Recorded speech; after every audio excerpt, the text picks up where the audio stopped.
Conspiracies, government cover-ups, Earth mysteries, monster cryptids.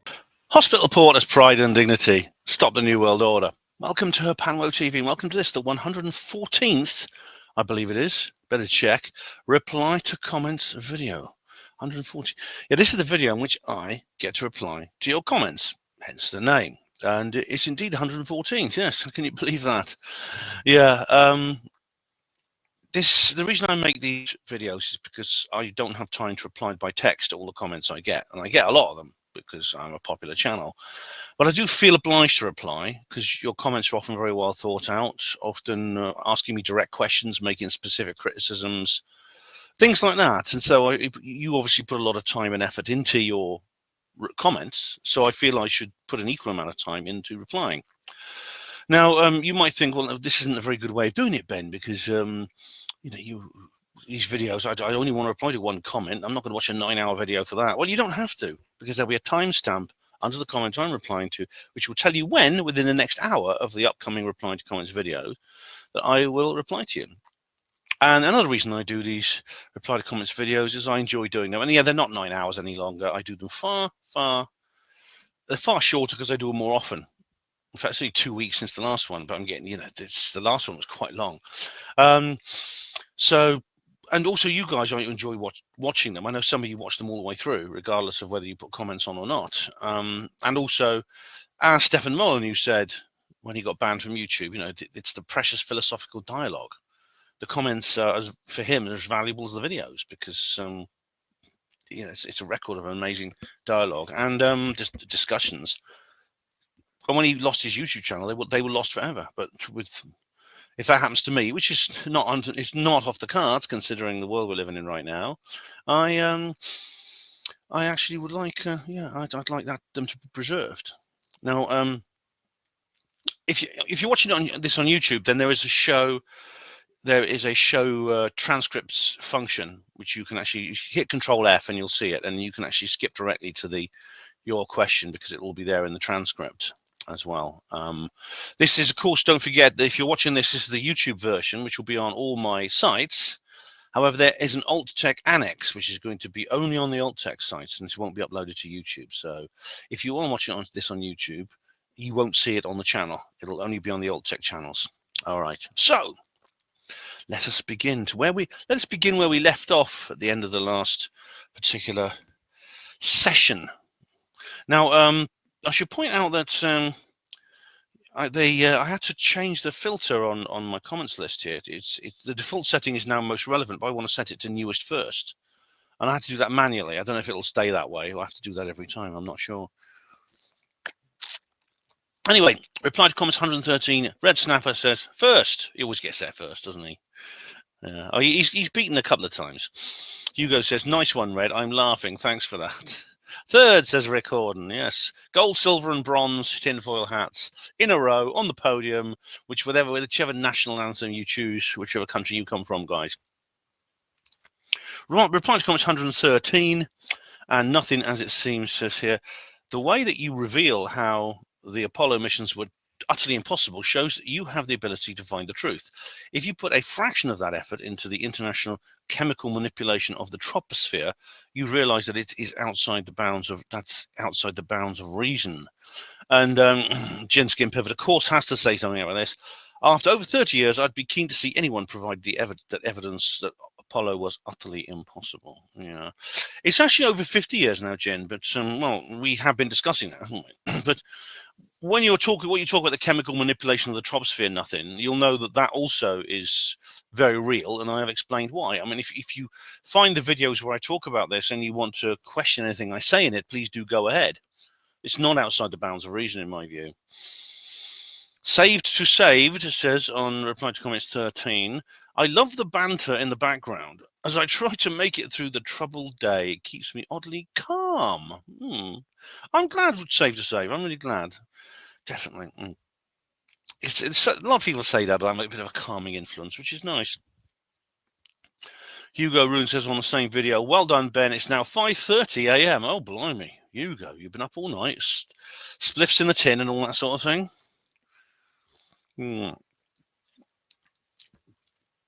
Right. We have replied to comments 113, Gin Skim Pivot. All right, here we go. Who says here, you're shutting off rebuttal. Impossible. I can't stop any refutation anyone wishes to make. You rebutted me over the Oumuamua signal, for which I apologise. The misrepresentation was my error, and I should have rechecked what I thought I heard. This raises an interesting point, though. You found that the factual material evidence proving your position. You can't do that with what follows. 30. Here we are. Chemtrails. Chemtrail criminals. They have places they can go where they can breathe a different kind of air. Maybe they may be biologically different from us. There's a distinct reason to think they are not human as we would describe human. That's in quotes by me. That's me saying that. Rhetoric. You're using CT speculation to support CT speculation. However, they have places they can go and they can breathe a different kind of air, bunkers and things, is emphatic and clear. So where are these bunkers that have a purpose built for chemtrails? Rhetoric. Language designed to have persuasive or impressive impact, but which is often regarded in lacking in sincerity or meaningful content. That's the definition. A quote from me: if an aircraft company or fuel company that refines aviation fuel wanted to be involved in such an experiment, I'd be happy to go along with it as long as it was transparent. And I'd admit I was wrong, if not true. You're very quick to defer logic when it suits you, Ben, but doesn't the burden of proof lie with the accuser? McCartney, okay. Quote, well, again, you're then channeling this entire argument into a single alleyway that you have no control over. That's not honest debating. Did I say that? Oh. Honest debating, you mean like a trial where criminality is established or disproven with material evidence, not just random opinions and accusations? And McCartney again. I can only assume that this is some kind of ad hominem attack against Nick Colostrum. Is that right? Is that your intention? Because if it's not, you need to explain why it isn't. That's a quote by me. It is indeed a personal attack on my part. Calling Paul McCartney a liar and an identity thief is a personal attack. Calling McCartney's family compliant accomplices is a personal attack. Calling people like the coroner or the death registrar and the other Beatles accomplices are personal attacks. You thus clearly agree that personal attacks are entirely valid and poisoning, and then quote by me, poisoning the well fallacy. Like small drops of skepticism and personal opinions tainting the entirety of the Apollo program, or globally spraying an atmosphere because someone associated with chemtrails, with the term chemtrail, with ubiquitous engine exhaust condensation, or attempting to take the moral high ground on personal attacks while defending CTs who profit from making personal attacks. Spot any double standards there, Ben? All right. As far as the first part goes, yeah, that's... You mentioned, yeah, the Oumuamua thing. Okay. Now, where are the bunkers? I mean, it's not rhetoric as such as you could say that this is just something I've made up, a kind of a woo-woo equivalent to the Clown's Day Off fallacy. However, I have actually discussed things like the reptilians, the reptilian agenda, and the reptilian humanoid theory. Oh, there's a Wikipedia box under this now. The reptilian humanoid theory. I mean, so I am drawing on the possibility there's things I've said before.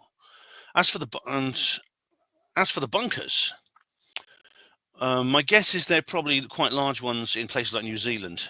In fact, you may have seen my Doomsday Bunker video where I actually described that sort of thing, where this vice journalist actually goes to try and find Peter Thiel's bunker. So there are bunkers, yeah. They're bunkers. That's where they probably are. There may be others somewhere else and things like that. So I said here that if an aircraft company or fuel company that refines aviation fuel wanted to be involved in such an experiment, I'd be happy to go along with it as long as it was transparent, to admit I was wrong. And you say, you're very quick to defer logic when it suits you, Ben, but doesn't the burden of proof lie with the accuser? I'm not sure what you mean by that, because I just stated that if they wanted to do this openly, I would oppose geoengineering, as I went on the protest a few weeks ago. I would oppose geoengineering. However, if it was done in the open, if they were honest about what they were doing, it'd be better, certainly. So I'm not sure exactly what you mean there. Paul McCartney, well, again, you're channeling this entire argument into a single alleyway. Honest debating, you mean like a trial where criminalities established or disproven material evidence, not just random opinions and accusations? Well, I don't know the contents. I can't remember when I actually said that. I'm channeling the entire argument into a single alleyway that you have total control over. That's not honest debating. I can't remember exactly what the context was. Jin. I can't remember exactly why I said that. Obviously, I don't have a problem with you presenting evidence and things like that. If I may have felt that you were trying to create some kind of unfalsifiable hypothesis or something. I don't know. As for the ad hominem issue, all right. Well, yeah. I mean, of course, Nick in a sense has criticised people personally. Yeah. William Shepherd is an identity thief. Well, he is in imposed. William Shepherd is actually impersonating another person. As far as most of the people who know him go, as far as most of the people who've heard his name, he's not who he says he is. So yeah, I suppose that's a personal criticism. Yeah, but you see, I mean, I wouldn't say those people are bad in other ways because of A, B, and C. What you said about Nick was, well, Nick Colostrum is actually bad because of another reason, which is unrelated to this particular subject. I wouldn't say that Paul McCartney or his family or the coroner or people like that or the other Beatles are bad for another reason because of A, B, and C. That's the difference, you see. That's the difference between this comparison you're making. A poisoning on the well fallacy. Again, you see, like small drops of skepticism, right? The thing is, I don't. You see, if you wish to put in skepticism and you do all the time, that's not a poisoning the well fallacy. A poisoning the well fallacy is a specific piece of false reasoning or bad reasoning. That's the difference there, Jen. So I don't think there's a double standard in that case. Anyway, interesting comment. Thank you very much. Steve Mumbling says underneath, you're wasting your time. He lives in cloud cuckoo land. I gave up a couple of years ago. Well, clearly you haven't given up, Steve, because you're still here. And Jin says to Steve, I have to keep trying, Steve. Unlike these other subjects he covers, I know exactly why Ben won't go near Apollo on his own. It's the same reason none of these jokers debate unless they're in dominant numbers gaggle. This in itself proves the double standard. If Apollo hoax theory held water, he'd cover his position openly upon what he feels is good evidence of significantly important cover-up. But he really doesn't want to be seen as intelligently objective enough to be swayed the other way by physics, proven deny false thoughts and facts. He dare not approach a point where he says Alien, Alan Walsh, Henderson, and others are simply wrong on the only thing that matters, the irrefutable evidence. All right, well, as far as your dominant numbers gaggle thing goes, Steve did, we did tell Steve the situation with the Apollo detectives. We did. I mean, if I did a debate with Steve face to face, would you then change your opinion on that? I'm just interested to know if you would. But as far as your little analysis of my psychology, I don't know. I mean, it proves that if Apollo hoax theory held water, he'd cover his position openly on what he feels is good evidence. Well, I've covered my position by saying what I do, along with the other detectives, and inviting people like yourself and Steve Mumbling to disagree with us. I mean, is that not enough? So what's your point here exactly? And I dare not ever approach a point where the detectives are simply wrong and the only thing that matters is the irrefutable evidence. Well, I don't think that. I don't think they're wrong, you see. Steve Mumbling says, you're missing the point. He knows the Apollo moon landings happened, just as the history books tell us. He can't admit that because these clowns and other conspiracy rubbish are his life. He needs it. It's not a case of convincing him they really happened. If he wants to make a fool of himself, just let him get on with it. No one with an IQ bigger than their shoe size believes anything he says. He tells us he believes the Queen of England was a shape-shifting reptilian from outer space. FFS. Just look at the people who attend his talks. It looks like he's presenting at Royston Vassie. Oh, you say something else about Royston Vassie in a minute. Yeah. David says underneath to Steve, you gave up, hence why you're still here obsessed with haranguing Ben.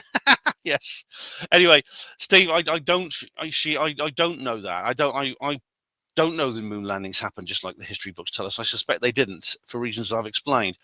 But the rest of it, even though you say it in a pejorative way, it is kind of my life, yeah. It's not conspiracy rubbish, it's conspiracy truth, but it is my life. Yeah, it is. Yeah, so you're right about that, I must say. Interesting comments, guys. Like Capel Green, here we go. All right, Capel Green Premier. It's Steve mumbling.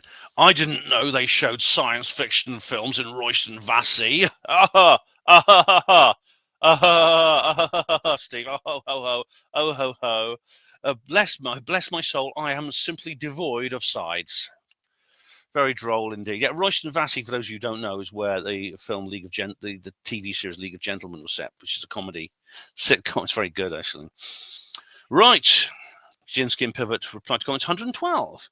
Greenbank Observatory, Oumuamua detected a signal.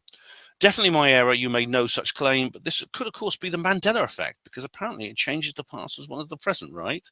Well, Jin, technically it could be, yes. Yes, it could be. Although my other self in that other dimension who said that, I think, is making a big mistake. As Jin says here on 113, Mandela effect. It emerged very suddenly in the 2010s. That's the most interesting part. Question mark. The definition and its naming, possibly, says Jin, but I'd argue we've all experienced mismemories we thought accurate predating this time. It may have become a thing in 2009, but it's not new. I was wrong in searching out a 1930s Republic serial I watched as a child in the 60s and knew was called The Batmen of Java. It was called Darkest Africa. One episode, which was called The Birdmen of Joba. I was wrong in knowing the street I was born had multiple lampposts. A family photo shows it has one. I was wrong in knowing that a childhood friend had an Action Man soldier I would play with before anyone else did. He, in fact, had a Johnny West cowboy doll. My model makes perfect sense. Once it has a name with a definition, we recall instances, we share them. They're all erroneous. And we have the fact of the matter being confirmed by material evidence and more pertinent first-hand witnesses. The model also explains many conspiracy theories, given a mundane, common occurrence, a sinister explanation without evidence, and then it propagates on its novel sensationalism. Chemical spraying is under so many national, international statutes, it cannot possibly be going on covertly unless otherwise willing by protagonists simply doing the bidding of others. Or otherwise, yeah. You see, I've had similar experiences to that, Jin, and I did wonder if they were Mandela effects. So, for example, I remember watching a rock as a child. I remember watching the video "Our House" by Madness, the music video. Madness being the two-tone ska band. Our house in the middle of the street, and I remember seeing. Let me just get the details up because I wrote an article about it. Just a sec. There we go.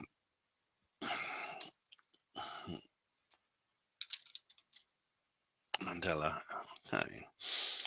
I'm just going to find these things out for you, my friend. You see, I wanted to know if... Oh, here we go. Okay. Now, one thing I remember very well from that video was that there was this place where there was one of these like little spots on a map, you know, big orange spots that says "You are here." And as I was watching it, then the map turned into an overhead view of the ground, and then the spot was actually painted onto the landscape, onto a house and onto the road around it. And I remember thinking to myself, that was in that video. But when I watched the video "Our House" by Madness, it wasn't there. And I thought, I sure remember that this big painted spot on the landscape, on a cityscape, in that video. And I thought, this is very, very strange. So I put out an appeal and I found out the answer. And it's very similar to what it's very similar to your story. Now, the scene with the "You are here" dot on the map that turns into an aerial shot of a real dot painted on a cityscape is present in a music video, but it's not the video of "Our House" by Madness. It's the video of Keep Feeling Fascination by the Human League.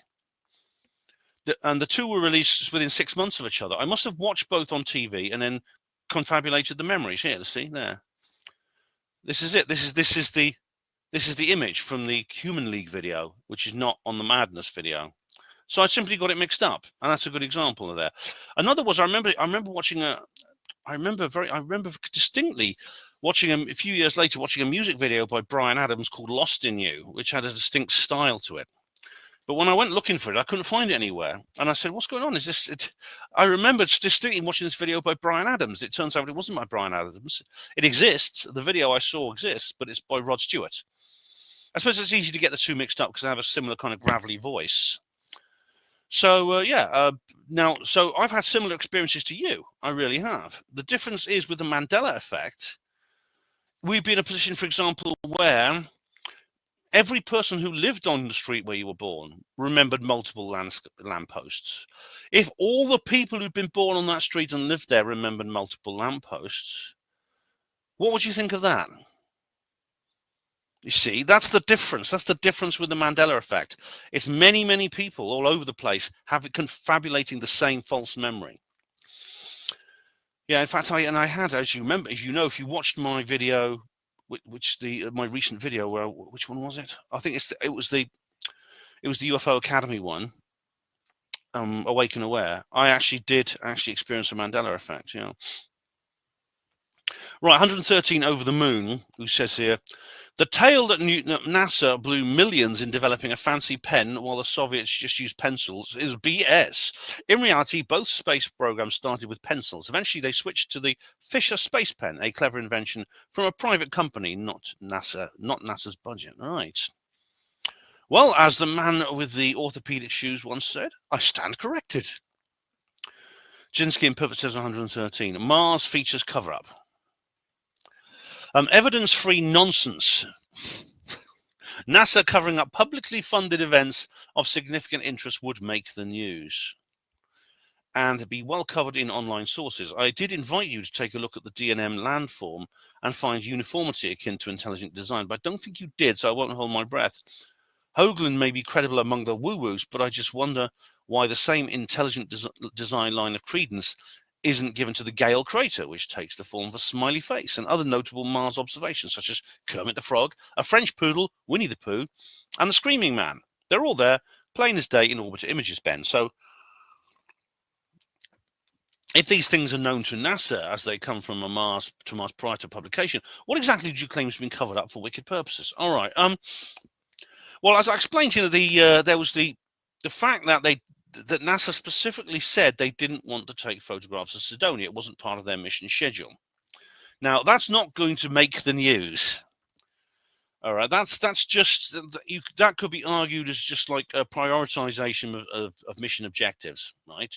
And they just said we haven't prioritized this high enough to use the Mars Observer, or the Mars was the one that failed in 1993. We're not going to use that to. We're not going to extend the resources for that. Now, of course, that could be completely innocent. I mean, most people just think that's a completely innocent matter. What Hoagland was saying, and what I would say as well, is that this is an enormously high priority. This is a very, very high priority issue, and therefore we should be getting closer images of this particular structure. And the fact that they didn't, in the eyes of, I mean, it can't be proved, but in the eyes of people like Hoagland and myself, were we thought, well, maybe they're not doing this because they know something strange is there. But they don't want to get better pictures of it because they don't want it to be revealed there's artificial structures there. I mean, don't forget that the Brookings Institute reports on the peaceful uses of outer space did actually, at the very start of the space program in the late 1950s, did recommend to NASA and the Soviet Space Agency that they should actually do this. They did hint that a cover-up might be necessary in this situation. So it's perfectly reasonable for us to think that was what was going on. Definitely. As for the DNM period, you say I did invite you to look at the DNM landform and find uniformity akin to intelligent design, but I don't think you would, so I won't hold my breath. I did. Didn't I do it? I thought I did. I'll do it now. It's the Mandela effect again. Here we go. D&M pyramid. Mars. Okay, so let's have a look at it, shall we? I have done this. I think I did. I thought I'd done it, but I will do it now. I mean, I'm familiar with the image. I know it very well. And this is from the JPL website. There it is. Okay, so your point is what? This is completely natural. Well, it's clearly you can't prove from this image that this is artificial. You can't. But then, as this image shows, there's a regularity to it. Clearly, one side of it has suffered some kind of damage if it is artificial, or it's like a pile of rubble there. See, so that in itself, I could think it requires further study. So, I am familiar with this image because, of course, they did eventually get images of this particular thing. As for the smiley face and the poodle, etc., well, that's just pareidolia. I mean, you see, there is what you might call a statistical ceiling involved here. And things like this, smiley faces, you see them everywhere. You can see them in clouds. You can see them in wood knots, things like that.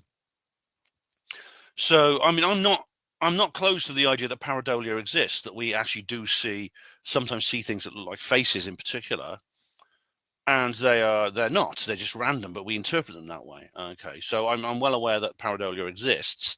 However, in the case of the DNM pyramid and Cydonia, they fall above the statistical ceiling, I believe, where you would actually call that pareidolia. Now, the big difference between we woo-woos and you skeptics is you skeptics have not yet to declare where that statistical ceiling is. And I've often in my skeptic talks, I go into this in detail, the coincidence theory and stuff like this. So there you are, mate. There you are. What's the rest of it? Hang on. What's the rest of this question? They're all plain as day. So things are known to NASA. All right, yeah. So what has been covered up? What exactly do you claim has been covered up for wicked purposes? What's been covered up is the presence of a past intelligent life on Mars. That's what's been covered up. And it is wicked for them to tell people that these things aren't true when they are. I think we have a right to know. And I know they're plain as day in the orbiter images. Yes, I mean, eventually they had no choice. Once the global surveyor was there and they were getting a complete, very, very close, 1 meter per pixel map of Mars, they had no choice but to photograph Cydonia. But it's the reluctance with which they did. It's the reluctance with which they have ended up there, which is suspicious. And David Smith says to Jin, it all has to be a cover-up. It's similar to how they'll say the mainstream media lies until it says something that may tacitly support their conspiracy. Then suddenly, this time, they're telling the truth. Whenever they don't, it's just another cover-up. All right, so, yeah, well, I suppose, we all have biases, David. We all do. I mean, I'm aware of my biases. And sometimes I'll see something that they do say in the mainstream media that seems to be up our street, such as, for example, the UAP issue. And I'll say, well, now they're telling the truth because they're coming out with it.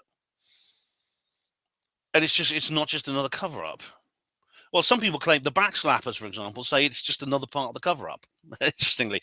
So, I mean, but I'm not a backslapper. So the backslappers, among the woo-woos, you couldn't include the backslappers in that. Because the backslappers will always say the media are lying about everything at all times, and only the backslappers have got the goods. In my case, if you catch me doing that, David, point out the specific examples because that would be kind of like an example of maybe my bias getting to me if that's the case. I'll try to catch myself as well. But if you can give a specific example related to me, please do let me know. 113, Paul Wills says, Ben, do you know the 90s Oxford band Radiohead actually broke into the John Radcliffe Hospital and found themselves in the basement and wanted to photograph a lung and noticed CPR mannequins and took a photograph of that, which became the front cover of the Benz album, which came out in 1995, 30 years ago. Check out the album. Still exceptional after all these years. Yeah. Well, they were pretty good, Radiohead. I didn't know they were from Oxford, were they? But let's have a look. It's called The Benz by Radiohead. Here we are. Radiohead. The Benz. Here we are. Oh, let's have a look. Oh my God, this was taken. So this was taken. Was this really taken in the basement stores at the John Radcliffe? Oh, I don't remember that. You see, I was there at the time, but I don't remember that. Are they from Oxford? Are they from Oxford? The Benz, yeah. I think they're a pretty good band. From Abingdon, not Oxford, but from Abingdon. Yeah, Abingdon, Oxfordshire, just south of Oxford. It's actually pretty close. You could almost walk there, actually. Yeah. Oh, sorry, I didn't have on. I didn't have on a green share. So yeah, they are from Abingdon, Oxfordshire. Yeah, here we go. So this is the bends. There you go. Yeah, so that's that. Yeah, that's what they took. That's a really amazing thing. That I didn't know that. Oh, it's the way things are. Oh my God, we got a backslap here. It's the way things are, man. We got a backslap. I'm only kidding. I'm only kidding. Larry Warren in Rendlesham Forest. The encounter with the lady who supposedly recognized Larry and had his book in her house felt like a moment signaling the early history of bent orders. All right, here's a YouTube link here. Let's have a look. Let's see what it says.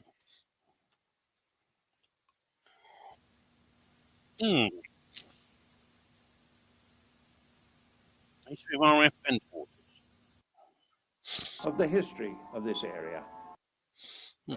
Just like old at the time was a Oh, this is a non of the 50 yeah, but... planned for the 8th. Right, you are. Okay. Thanks for the information. Thanks very much. The way things are. Yeah. It did feel like one of those moments, actually, the way things are. Yeah. I mean, it seems so synchronistic. And she was actually living. Her house had been built literally on the place where where the barracks used to be, where Larry used to live. And it really seemed weird. She was living on that very spot, and indeed, and she had a copy of Larry's book. It's just amazing. Yeah. Right. Red Snapper says 113. I knew you'd get in here sometime. He says, "Hi, I'm not getting the wrong timestamps and videos. There is a new bug where you post a comment and then it then proceeds to post on the previous video. Not great for trolling, because if you're trying to pit two YouTubers against each other, then the other guy will see your divisive comment." All right. Okay, well, Red, I'm sorry about that if I made a mistake there. Yeah. 113. I knew I won it. Hugo is perennial second, the first loser. All right. Well, yeah, you do seem to get in there very quickly, Red. It's like you're poised there waiting whenever I upload a video. Red also says on 113, chemtrail switches on planes would be far too obvious. Probably something just put out there to make us woo-woos look silly. I think if people claim there are chemtrail switches on the cockpits, so it's the pilots use. It is a silly idea, because it would mean all the pilots would have to be in on it. Which, at least all the ones which fly chemtrails. I mean, it seems unlikely, Red. It does seem unlikely. I mean, there's lots of things out there that make woos look silly that are not necessarily put there for the purpose. Unlike the backslappers, I don't believe the flat Earth theory was concocted as a psyop to discredit us. I think it emerged organically after Eric Dubé wrote his book. 113 Red Snapper says here. Here we go. What's this? 2014 bomb hoax trial. Oh, it's to do with Shrimpton, yeah. Did you know Michael Shrimpton is signed to the VSOR? What's VSOR? I didn't know that. I don't know what VSOR is. Oh, I see. Right, yeah. I did not mean the cognac. He's on the register, mate. Did you know that? It was actually Visor. Oh, right. I didn't know. Visor. Let's have a look. Is that the Visor people? Is that the Visor people who did? What does Visor stand for in the police? Violent and sex offender register. Is he? I didn't know. I mean, that's not. I mean, he's a nonce. I mean, that's not what he was prosecuted for. I mean, is he really? I mean, let's just have another look. I think he was.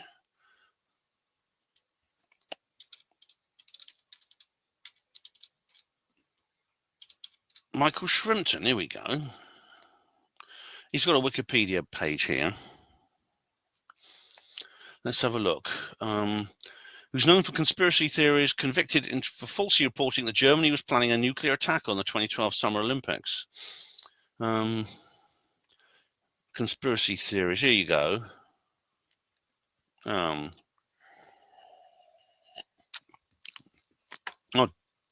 The DVD, yeah. Germany re-established its Nazi-era intelligence apparatus, the Deutsches Verfassungsdienst. DVD. That's famous, yeah. And then he was, and the DVD is responsible for just about every bad thing that happens in the world. Every bad thing is caused by this German intelligence service. Madeleine McCann, yeah, he's the Olympic summer bomb hoax. This is what he ended up going to jail for, right? No, there's nothing about. Oh, here we go. Right. While investigating the bomb hoax, police discovered Shrimpton to be in possession of a memory stick containing 40 indecent images of children. This resulted in another criminal case with Shrimpton being convicted and sentenced to a 3-year supervision order. And he's also required to, yeah, I see what you mean. He is actually, but he's unsuccessfully appealed against the conviction, claiming that the police or the intelligence service had planted the pornographic images in his home to discredit him. Red, it wouldn't surprise me if they'd done that. They do that to people. Do you remember Scott Ritter? They did the same thing to him. They planted kiddie porn on his computer. They'll do that to people. They really, really will. So I wouldn't be surprised if that actually was the case. Right, 113 red snapper. What's this? Okay, we've got a thread here as well. Really? Wow. I know what this is. I wish I had. Red Snapper says, I've worked at Porton Down, Ben, have you? Right, yeah, I see. Well, all right. I don't know how to see. See, he says here, there was one incident where a lorry driver pulled up and let his dog out, which jumped off the truck and ran into the complex. They turned the entire load back. It was quite strict. Really?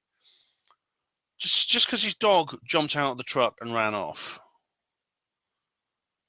they turned the entire load back. Why? I mean, they are strict in that case, but why is that a security risk? I mean, I suppose the dog could be carrying some disease that could get into the laboratories, I suppose. Luckily for the dog, the smoking trials were long finished by then, says Red Snapper. Google smoking trials dogs. You will get my joke then. It's something to do with gas, I'm guessing.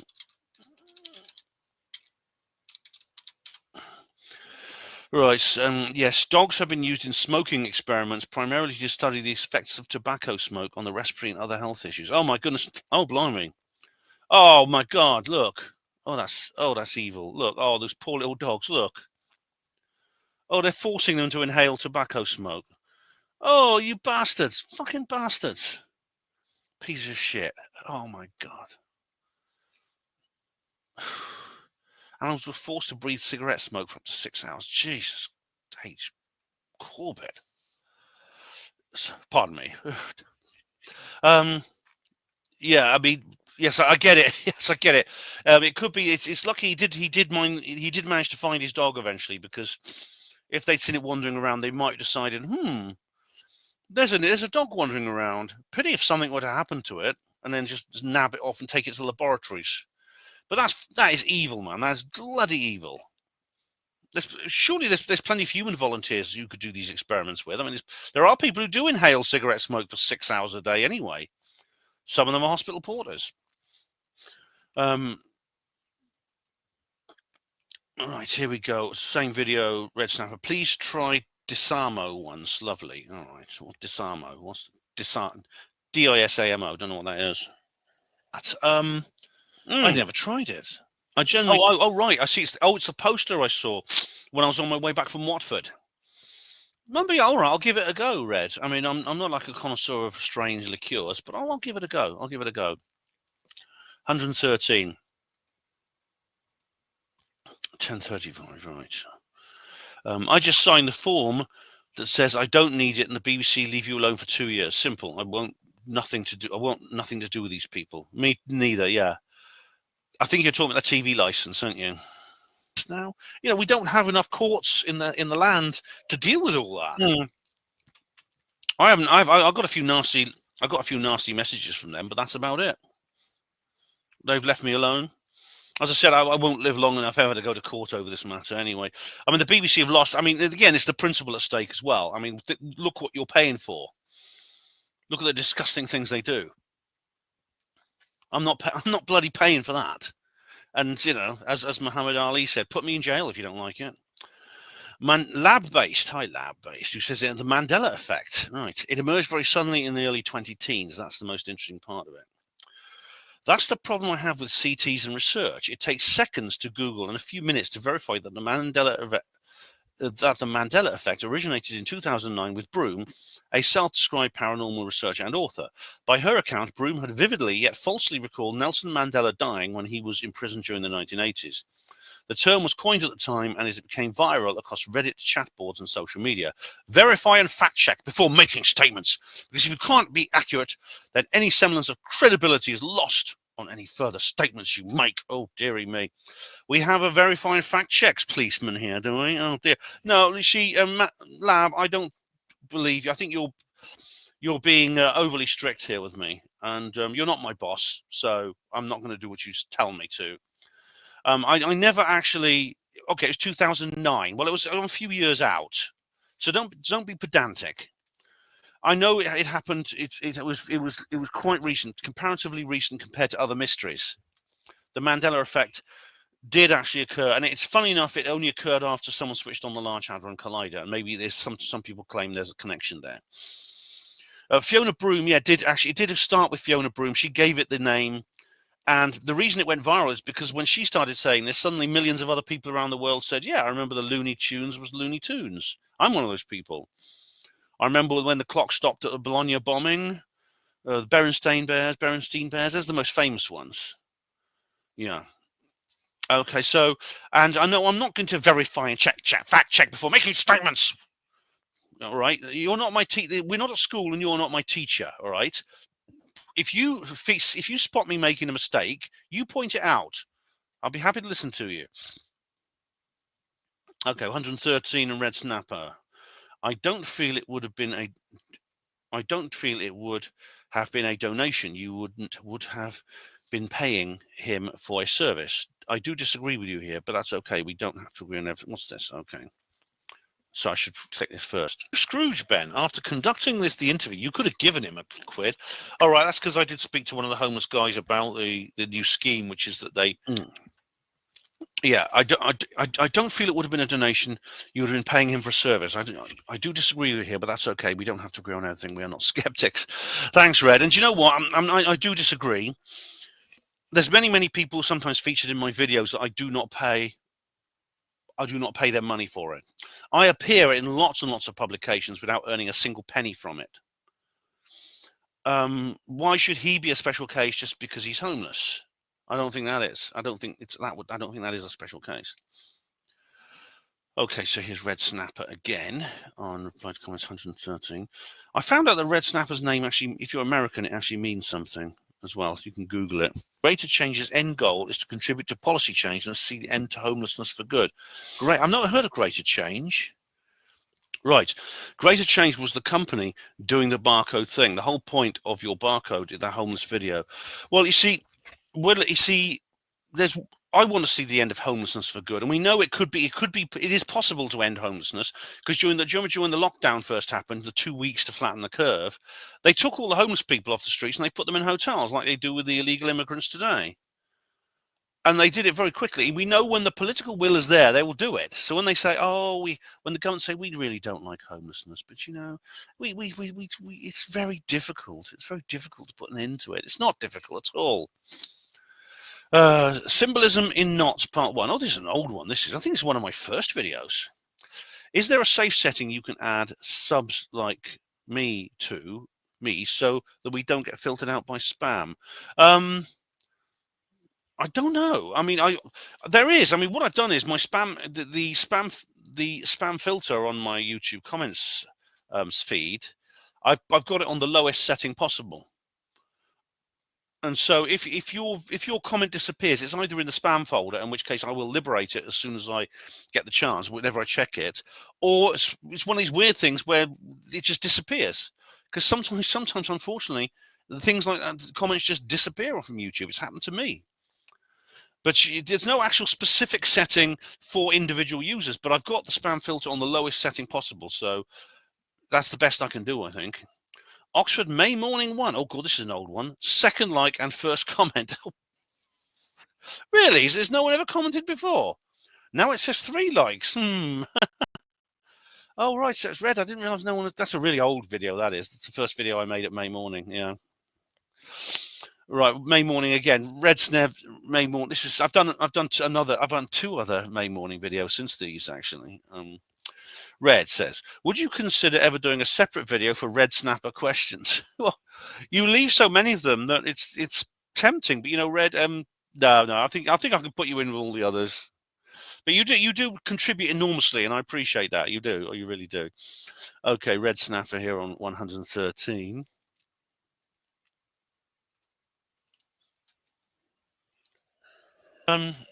Right, here we go. There's another timestamp here on 21. Red Snapper, of course. Who else? The royals don't get cancer because they can afford to... Oh, lol. Yes, lol. Red Snapper, who else? Yeah.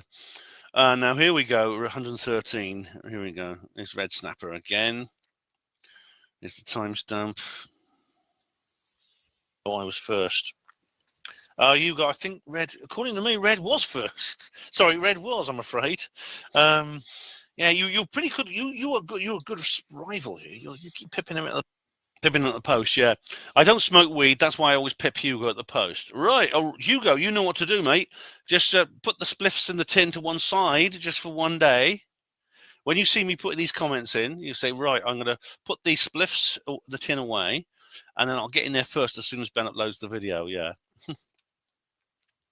113 Red.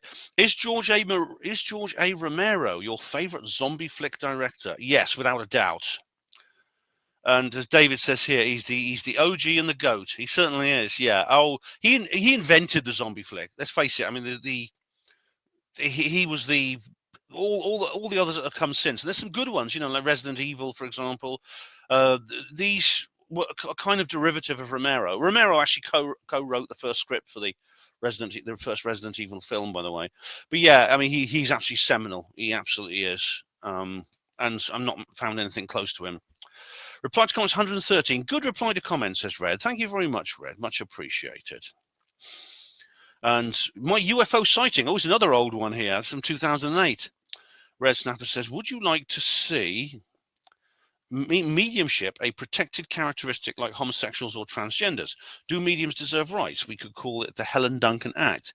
Yes, I do, Red. I do believe that.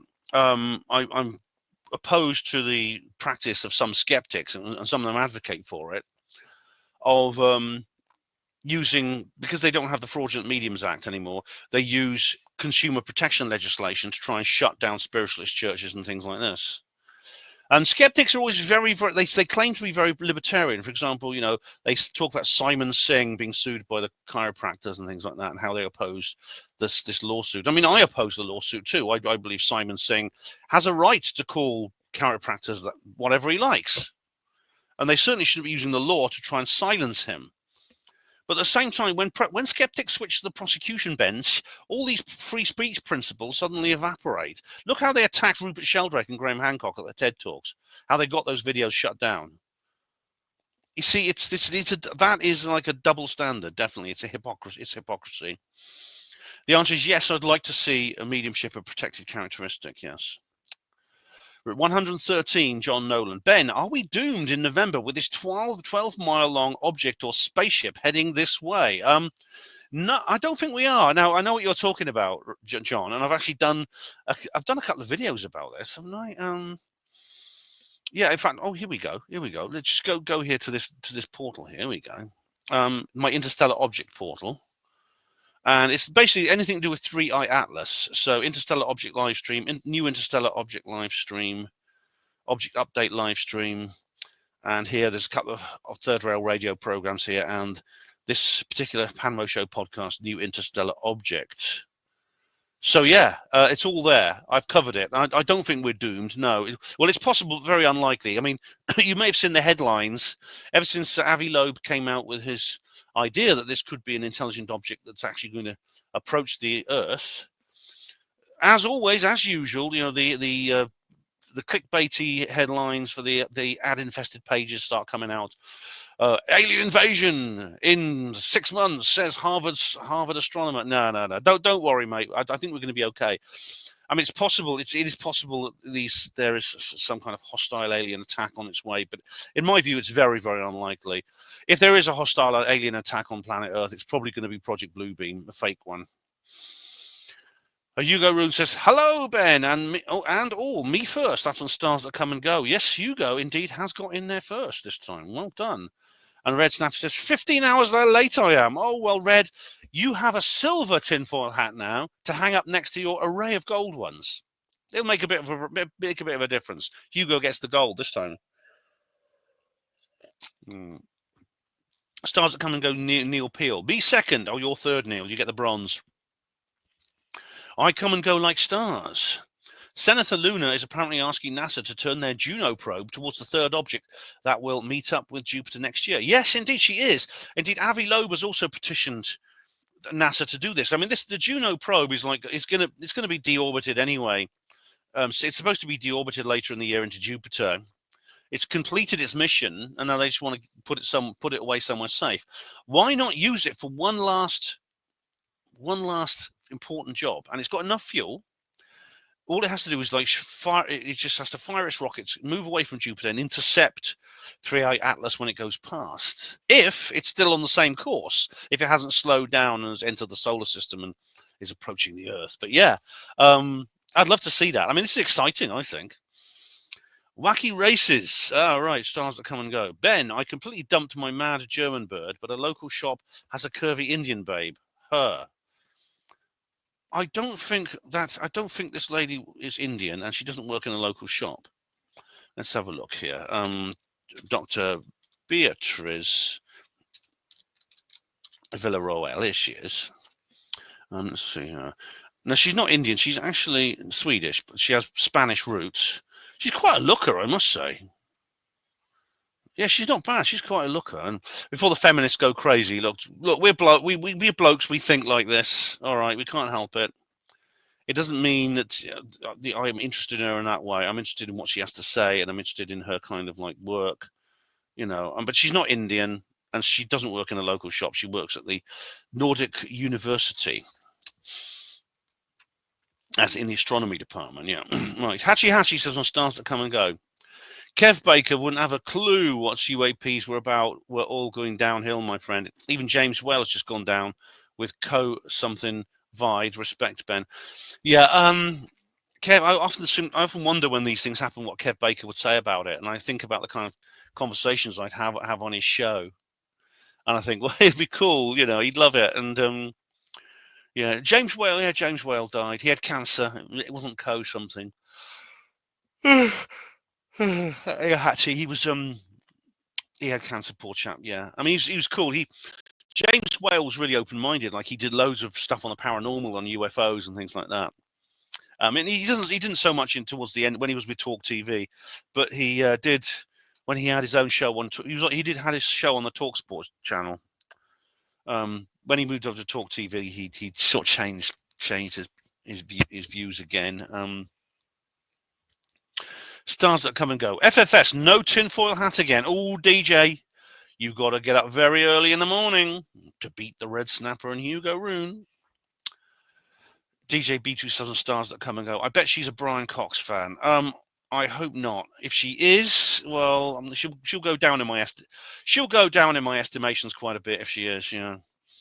Same video due to the boy band stuff. Oh, you mean as it's. Things can only get better. Oh dear, what a knob. The Black Knight satellite comes to mind, says DJ. Yes, indeed, it does me too. Yeah, that's the kind of thing I was thinking about. Yeah, definitely. Oh, we got a thread now. We got a thread on the Stars Come and Go. I follow along with Electric Universe View. An electric star is condensed a load in a galactic circuit of Birkeland currents. Power is applied externally from the plasma environment. The nova itself is attributed when a star can no longer handle the electric stress from the electric currents flowing through space. It releases the stored electromagnetic energy from the vast stellar circuit into the star, causing a supernova. All right, interesting. Nothing. I mean, the Electric Universe thing. Walt Thornhill was the guy who talked about that, and there's loads of articles in Nexus magazine about it. And so, I mean, it could be true. I don't know. But Paul Klassman says underneath, it's clearly BS, and those promoting it are scammers. That's it. Just one sentence. I mean, really, Paul. Why don't you explain why it's wrong? And Paul Classman then says underneath, by the way, why do you write the above? What you write above is nonsense. Learn some actual physics. And nothing as it seems says here to Paul, on star formation, you absolutely need electromagnetism for cooling to occur, and therefore electromagnetism is essential for gravitational collapse and star formation. They are both necessary but play different roles. Gravity, the engine of the collapse, electromagnetism, the cooling system that keeps it from overheating. Remove either, and stars cannot form. Well, look, nothing. I appreciate, I respect you for trying to take on the skeptic who doesn't believe you. But really, when people answer me in these tones, just say it's BS, and those promoting it are scammers. What you write is nonsense. Learn some actual physics. When people actually respond to me with just one sentence pieces of rhetoric, I don't give them explanations. What is asserted without evidence can be dismissed without evidence. If 2 + 2 = 4 and someone comes along and says, anyone who says that is a scammer and a fraud and needs to learn actual mathematics and know that 2 + 2 = 5, I say, well, go. Yeah. Well, I'm just going to say, no, you're wrong. 2 + 2 = 4. That's all you have to say. I wouldn't respond to the rhetoric provider with a rational argument. Only respond to rational arguments with rational arguments. You see, you'll notice that with Ginskin Pivot, I'm quite happy to discuss actual points with him. But Paul doesn't make any points. He just says, oh, scammers, BS, nonsense, etc. That's all he says. So I would just reply to him with rhetoric. That's my advice. Don't give him a rational. Don't give him a rational explanation. Just reply to him with the rhetoric. Throw the rhetoric back at him. Stars that come and go, DJ B2. The Ukraine observatories where they store all the cocaine and rent boys. Yes. A certain Mr. HB, who's pardoned by his own father, was certainly involved in that. Yes. DJ B2. Lockheed Martin have, same video, a big budget to buy off the Aussies. Right. Well, it seems they've certainly, I don't know whether they bought off Ross Coulthard, but I mean, I wonder why Ross Coulthard is sort of talking such bollocks at the moment. He never used to. Now he does. Have you noticed that Bryce Sable is, I don't know if it's an official split or breakup or whatever it is, but Ross is no longer co-hosting Bryce's show. Need to know. He's got Richard Dolan doing it now, which is, it's not. I mean, I'd prefer it if it was someone new rather than Dolan. It's just a bit unoriginal to get Dolan in. Yeah, I'll do it. Rob Bryce, if you want me to co-host your show, I'd be only too happy. DJ then says the stars that come and go. Steve Mumbling is probably on the Lockheed Martin payroll. I don't think so. This is another backslapper thing. I mean, whenever we come across skeptics, they're always being paid by the bad guys. They're CIA agents, or they're working for the military industrial complex. No, most of them actually believe what they're saying, and they're just doing it because they think it's true. Honestly, I think Steve Mumbling is one of those. I really think he is. Stars that come and go. Lockheed Martin, DJ B2 says Lockheed Martin is probably the reason Mumbles does not get enough fiber in his diet. Yes, it's requisite. They take you to fish and chip shops every night. Yes. A DJ says here on the same video, Mumbles has an over-rich diet. Probably that's why his piles may be steaming. Oh, yeah. That's right, Steve. You need take some all brand, mate, if you don't like the steaming piles. DJ says here on the same video, having piles is a medical problem according to the medical textbooks. Mumbles needs medical help if they are steaming. and then he doesn't say anything, but I can imagine Steve replying underneath, my piles are absolutely fine. Thank you, DJ. I've been growing them since 1967. Our channel says on Stars That Come and Go, are you the new Patrick Moore? And on tonight's programme, we're going to talk about Uranus. Yes, there are moons behind Uranus and rings around Uranus. So we'll be probing into Uranus. Uranus is a gas giant. No, I could never quite match the style and sophistication of old Paddy Moore. Nah, he's irreplaceable. There was only one Patrick Moore, sadly no longer with us. Oh, he was so cool.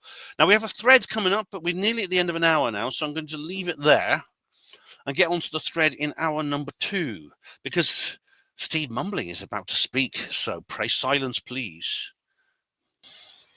Okay, guys, here we go. Hour number 2. Are you ready? Coming at you, ready or not? So we have a thread here started by Steve Mumbling.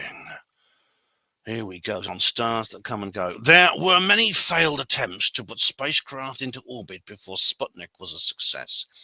What she has spotted will just be space junk from those failed attempts.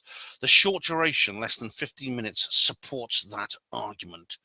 That is many orders of magnitude more likely than it being alien spacecraft. She doesn't say the objects were in geostationary orbit, just that it appeared they could have been. She's also associated with Eamon Ansborough, who calls himself a doctor, yet used to sign himself PhD, ABD. ABD meaning all but dissertation. In other words, he doesn't have a PhD. This is frowned upon in the academic world. Eamon Ansborough also claimed to have built a device for talking to aliens. The device looked like some run-of-the-mill PVC tubes with copper coils wrapped around them, a theatrical prop to lure in investment money from the gullible. He claimed the device would not work without a human consciousness interacting with it. Complete and utter rubbish. In other words, Beatrice Villarreal is a fangirl that associates with known UFO ET grifters. Next caller, please. All right, well, I can't say too much about Eamon Ansborough, except that I know he's a friend of Miles Johnston, and Miles has interviewed him. I actually was at an event. I was actually speaking at the same event, actually, but the Basis Project conference, where Eamon was also a speaker.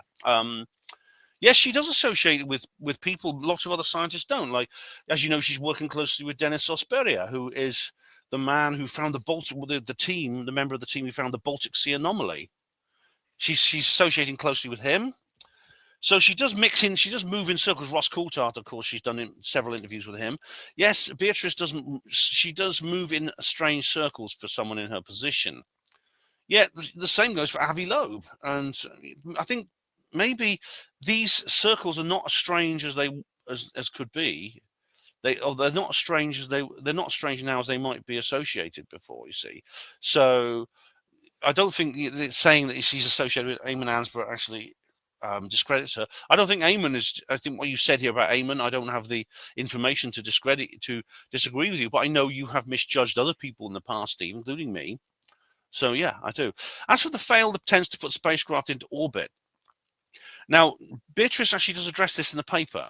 She does look into other possibilities. Indeed, the balloons that Simon Holland is now talking about. Are you now? I bet you're now going to go pro Simon Holland again now because he's taking the skeptic line. I bet you're not going to call him Simon Hogwash, are you? Why? Because he's now taking the skeptic line on this. He thinks that these were actually high altitude balloons that she was spotting. However, Beatrice has actually addressed that. She thinks she's addressed the point that the point, for example, that these don't appear to manifest in the Earth's eclipse zone. So they're reflecting sunlight. And there's many other reasons why she believes that these things are actually in space itself. And they're not just like rocket stages, because those don't, you see, yes, Sputnik was the first object to reach orbit, and there were many suborbital attempts before then. In fact, even going back to Nazi Germany, they were building these liquid fuel rockets and trying and using them for military purposes. They essentially they essentially did rise to an altitude. The V2 rose to an altitude which you could say was like suborbital space. They were essentially a ballistic missile, the world's first ballistic missile, or long-range strategic missile. So yes, but I mean those things don't have what you might call the properties of the objects that Beatrice was discovering on these plates. And you've also got to ask why so many of these plates are missing. We know that plates were taken plates of observatories looking at the same objects were taken. They were specifically taken, supposedly to clear up storage space, but it was all organized by Philip Klass, who, as you know, is a big-time UFO debunker. So no, I don't actually believe you're correct here about Steve Mumbling, nor is Simon Holland, who says they're just high-altitude balloons. Serastium says here, exactly how is Beatrice Villarreal associated with Eamon Ansborough? Or more to the point, is Eamon Ansborough associated with either Vasco or Exoprobe? If not, then why mention him? Well, Serastium, if I was in an ungenerous mood, I'd say Steve Mumbling probably just thought of any Probably thought of the first name that came up out of his head that he thought was a suitable piffle peddler, to use his language, and then associate Beatrice's name with them. He could have chosen Dennis Osberia, who's also one of these people, because he believes that the Baltic Sea anomaly is not just some natural piece of stone. And Serasium says as well, what else has spotted will... Okay, this is just a quote here. What else she has spotted? What she has spotted will just be space junk from those failed attempts, unquote. No, this is Serasium talking. No, what she has spotted could be space junk from all those failed attempts. Her job is to determine if they are, or to eliminate that possibility. Exactly, Serasium, and that's what she's been doing. That's the whole purpose of her Project Vasco. Steve says here, he's named with others on Villarreal's preprint paper. So he assisted with the research. What's wrong with that? So did Asperia. I mean, there's loads of people on that named. There are so many co-authors. I showed you the list of co-authors. Is it right or wrong? That's the point, Steve. Not who wrote it. Is it right or wrong? And then Steve also says to Serasium, it's going to be space junk. Proving they were alien spacecraft will be impossible, and you should know that. We know space junk is real. We don't know alien spacecraft are real, do we? Oh, I see, Steve. It's Occam's razor. Which is more likely? Is it space junk, or is it alien spaceships? Well, the answer is several answers to that. One of them is we don't know how. I believe alien spacecraft are real, and I've explained to you many times why. But how often do they appear as opposed to orbiting space junk or suborbital space junk appearing in X-ray plates? Sorry, in astronomy plates. So again, if you can't use Occam's razor until you know the statistics of the presence of both types of objects. And secondly, you could say that space junk is a little bit of a clown's day off fallacy on your part, because you say well, what kind of space junk? Where does it come from? Is it Soviet? Is it American? Is it German? I mean, how long has it been up there? Which launches is it associated with? Why does it coincide with things like the Washington invasion of 1952 or nuclear tests?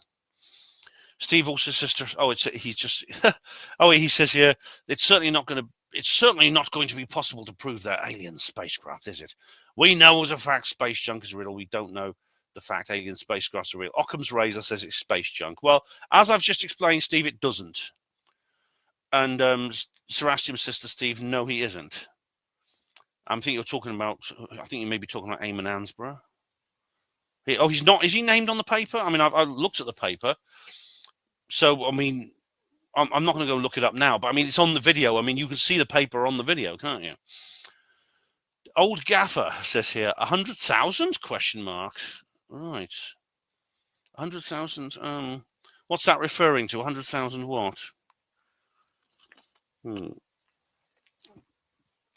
sorry, mate. It's just going through past comments and stuff. I mean, I don't know what you mean by that. Do you mean that the number of objects she spotted? Yeah. She said 5, didn't she? Well, she said there are 5 candidates, yeah. But there were thousands of strange objects spotted. Yes, that's right. Okay, interesting thread, guys. Here we go. Right. Gary Robinson says here on Stars That Come and Go. Hi, Gary. How you doing? I keep seeing photos of supposed objects that it's claimed are heading our way. I'm guessing we have to assume they are AI-generated images, as most of them look like alien motherships from 80s sci-fi movies. Are any of them genuine? I don't think they are, Gary. The only genuine photographs of Three-Eye Atlas, it's like a fuzzy blob, and they're taken from telescopes, yeah. Gin Skim Pivot says here on Stars That Come and Go. Well, he quotes me. I suppose Beatrice and her colleagues want to bulletproof this against any kind of easy, low-hanging fruit for the skeptics to go for, unquote. Oh my, I may have to do this in installments. Insofar as this is a draft scientific paper, it should be noted that it, as such, invites aimed shots. That is the scientific method and the whole point of peer review. It is thus entirely valid for that 26-page paper, which mentions coincidental occurrences a dozen times and defects 45 times, will foster critical scrutiny, where the authors themselves acknowledge and question indefinite authenticity of transient phenomena. They may bring these into play of their own volition, but it's also clear that they apply some lexical and logical semantics as mitigation, as one would expect. This subject isn't new, though, and the lower in-umbra sightings are well understood, being more accurately put into context if we acknowledge that in-sun sightings are actually more commonly searched for, as any reflective surface would only appear such or registered during the time exposure while in a line of sight to the sun, not shielded from it. It must also be the case that at distances involved, Earth's shadow is a fine slither in the vast void. Personally, I welcome any science which finds answers to unknowns, and the paper clearly does say, briefly but emphatically, the origins of the transients remains unknown. So if going for the low-hanging fruit refers to people rapidly applying confirmation bias to only one possibility among many, I think we already have our apple pilferer, you. All right, Jin, I was actually, you see, I do take the points you make here, and I actually agree with what you say here, mostly, but what I said at the beginning about low-hanging fruit for skeptics, I actually wasn't referring to the scientific community. I was referring to the online skeptic movement primarily, and this is why I say Beatrice and the college want to bulletproof this against the kind of easy low-hanging fruit for skeptics to go for. So I'm not talking about the scientific. I'm not talking about scientific peer review. I'm talking about the online skeptics who say things like basically the same thing that Steve Mumbling has just said, and that Simon Holland has just said. It's balloons, it's rockets, it's things like that. That's the difference. And that's what she wants to avoid. She wants to eliminate those possibilities as well, because she knows that although the online skeptic movement is not part of the scientific community, it tends to have a louder voice and tends to reach more ears. So that's what I meant. And here we have. We got more from Jin now. Oh, is there a thread attached to that? No, it's just the one. Okay.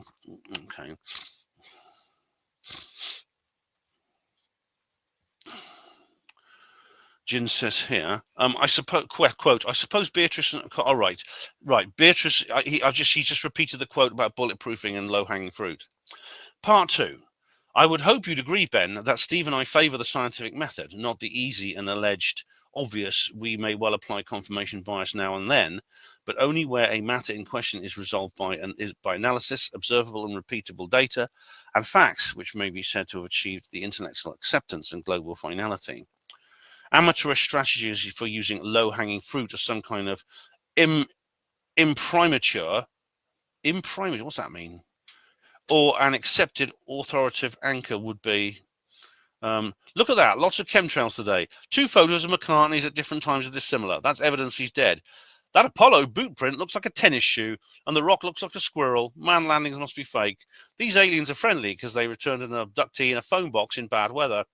The Mandela effect was named and defined in the 2010s, ergo, that's when the brain fart began.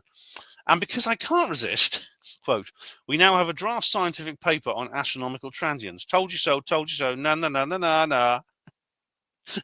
Do you know how many published papers there are on low Earth orbit, Van Allen belts, deep space radiation, lunar geology, regolith, ballistics during human presence, and third-party data from experiments placed by man? How is it mountains of scientific papers and hard data don't displace your Apollo doubters, Ben? Okay, well, I've addressed that before previously, Jin. I've told you, I'm not going to repeat arguments I've had with you before about why I think as I do, despite these scientific papers and hard data, etc., etc. I am also going to say to you, I am biased, just like you are biased. But what you just said here, that's the chemtrails, Paul McCartney, etc., the moon landing stuff, Mandela effect. You got to realize, that the online skeptosphere is actually kind of a mirror. It's a kind of mirror image or inverted facsimile of the woo-woo sphere. So, in a sense, the woo-woos and online skeptics are remarkably similar. Do you see what I mean? I'm not pretending that scientific papers have been done on Travis Walton. I'm not pretending, but I am addressing evidence. I'm discussing things on a rational level, which you seem to be willing to do as well.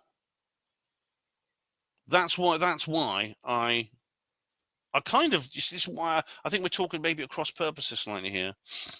And Steve Mumbling says underneath, he has no Apollo doubts. He just tells us he has to perpetuate his conspiracy hobby.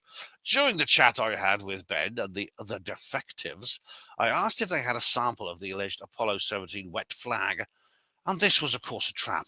Ben came close to falling for it, as he said, we can't get a sample of the flag because it's on the moon, QED.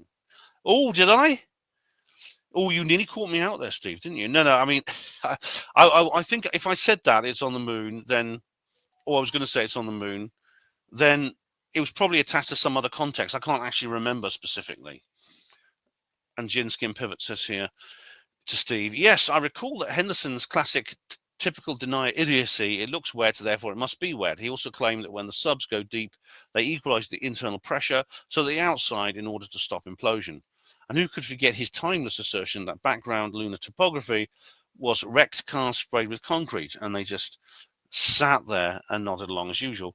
Ben is preempting every occasion he sees a potential skeptic attack in this paper, while seemingly not noticing that the authors themselves introduced doubt, coincidence, and could be also, but opts out of every page. Sounds scientific, certainly, but I don't think disappearing dots on glass plate negatives will gather much interest. All right, well, I've already answered that, the thing about Beatrice's paper.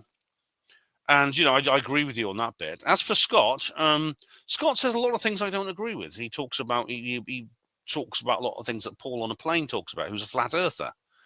And he talks about how he believes that satellites are at a different altitude than what we actually know, what we actually believe they are.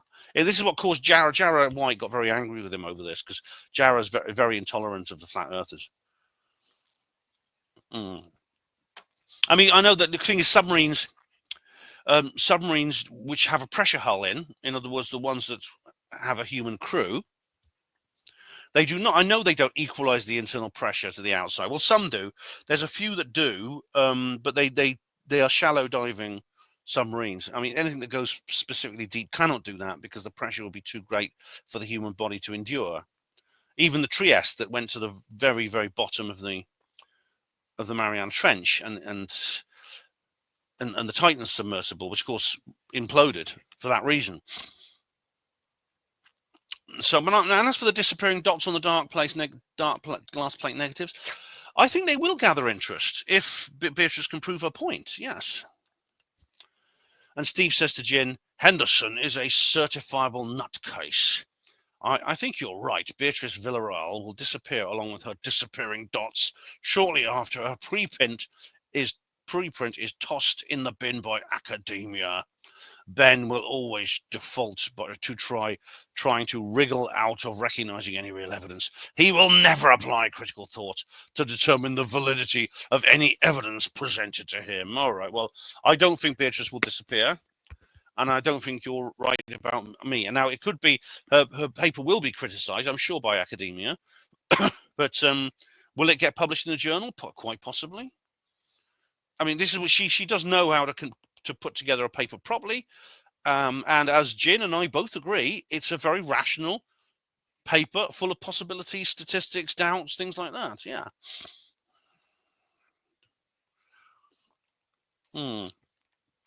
Stars that come and go. Red Snapper, not even close to being first. Oh, you're slacking, Red, you're slacking. And finally, Gin says here on Stars that come and go,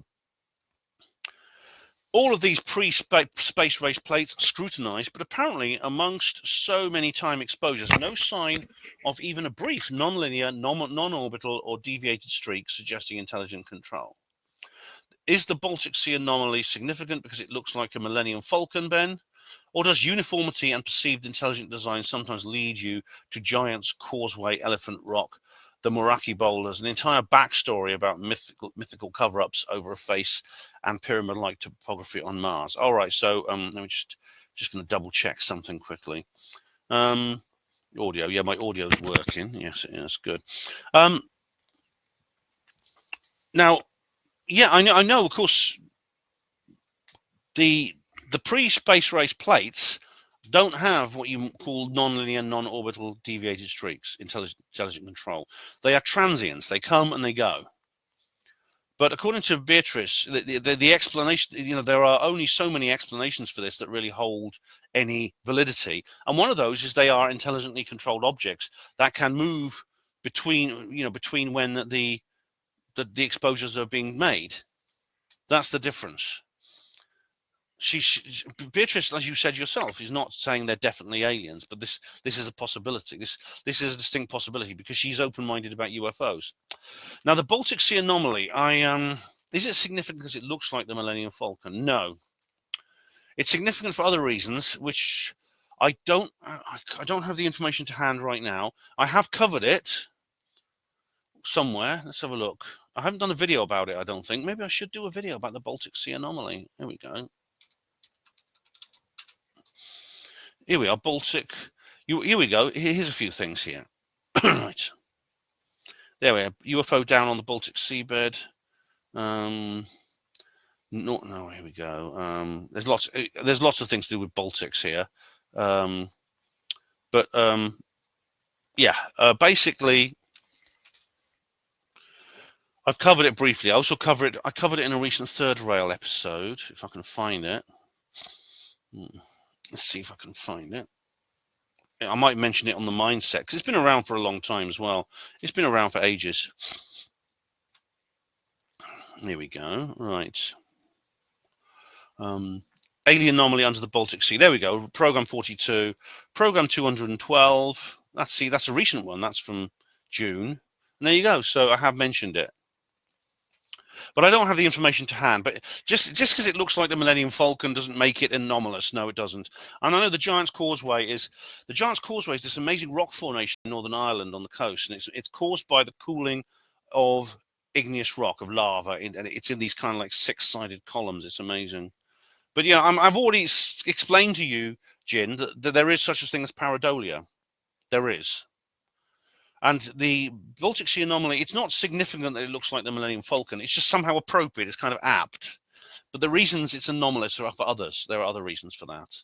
And I've already explained how there is a statistical ceiling, and the face and the pyramid-like topography on Mars is above that ceiling. As indeed, as the fractal analysis program also agrees. Yeah. Right, program. This is reply to comments 22. Oh, it's an old one again. It's an old one. Oh, this is real trip down memory lane you're giving me, Red Snapper. I stopped reading because it's utter tosh.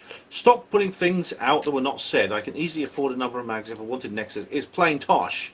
Read cannabis. I was joking. Lol. Oh, sorry if I misunderstood you, Hugo. I'm sorry you feel Nexus is tosh. I think Nexus is pretty good, actually. Oh, it's not. All right. Wow, Hugo hates Nexus. Isn't that your favourite magazine? Yes, it is my favourite magazine, along with 14 Times. And I don't know why Hugo hates it. That's a shame. But Hugo here replies himself. I remember I used to read it, but not seen it for a long time. And Red Snapper says, okay, bud. All right. Well, Hugo, it's worth seeing it. I mean, there's an ad for my book in there as well. So it's worth reading just for that.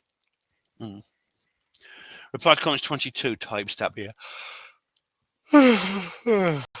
Parker says on reply to comments 21, I was looking for somewhere to comment and couldn't find anywhere. Not only did Donald Trump inspire that Coast Guard gentleman, he inspired all of them, as he said in campaigning. Maybe someone can use the Second Amendment right, you take care of Hillary, and they inferred her, following also those bleeding heart liberals, maybe in a more literal sense, unfortunately. Right, yeah. Was that incitement? Yeah, I mean, if someone said this today, they'd probably have the FBI knocking on their door, Red. Yeah, they probably would.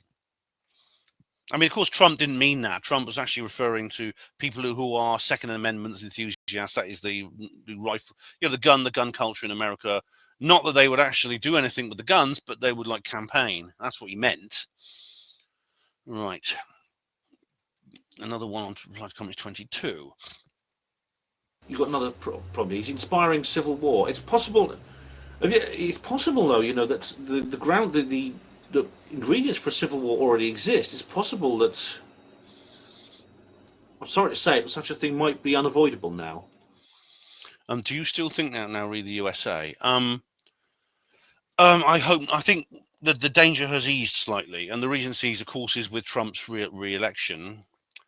But of course, Trump is not exactly the same Trump he used to be, is he? He's, I'm actually thinking the unthinkable about Trump after the Epstein files, after his really casual dismissal and ridicule of the Epstein file issue.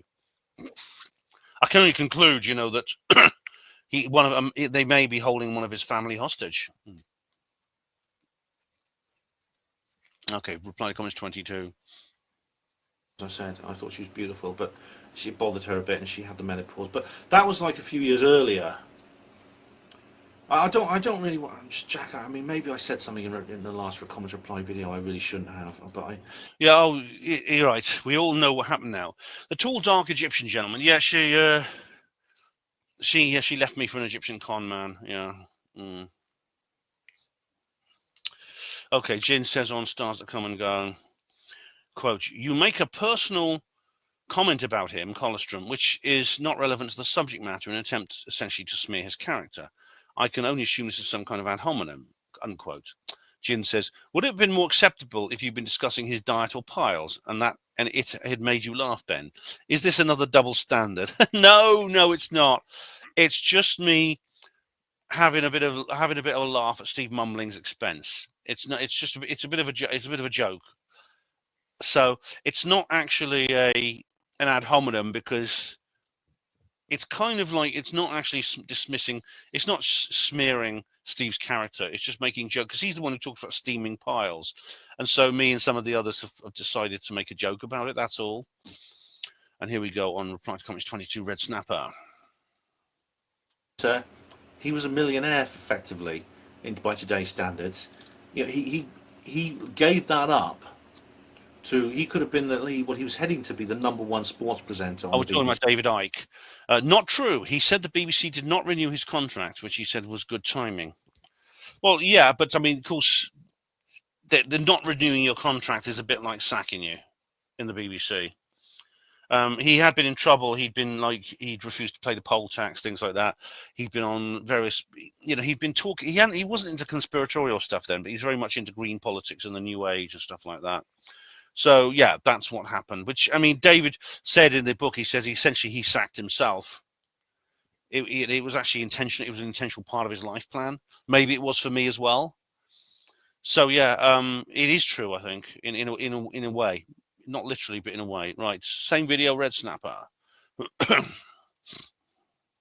Wait, spoiler alert! There isn't one, and furthermore, Icke doesn't give a shit. Do you know what? That's the only thing you've said here I agree with. I don't actually have a plan of what to do with myself in the post-Illuminati world.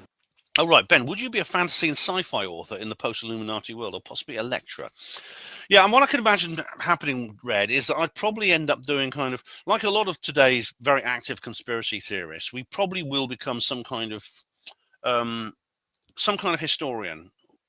I imagine we will be lecturing and writing about the transition from the Illuminati to post-Illuminati world.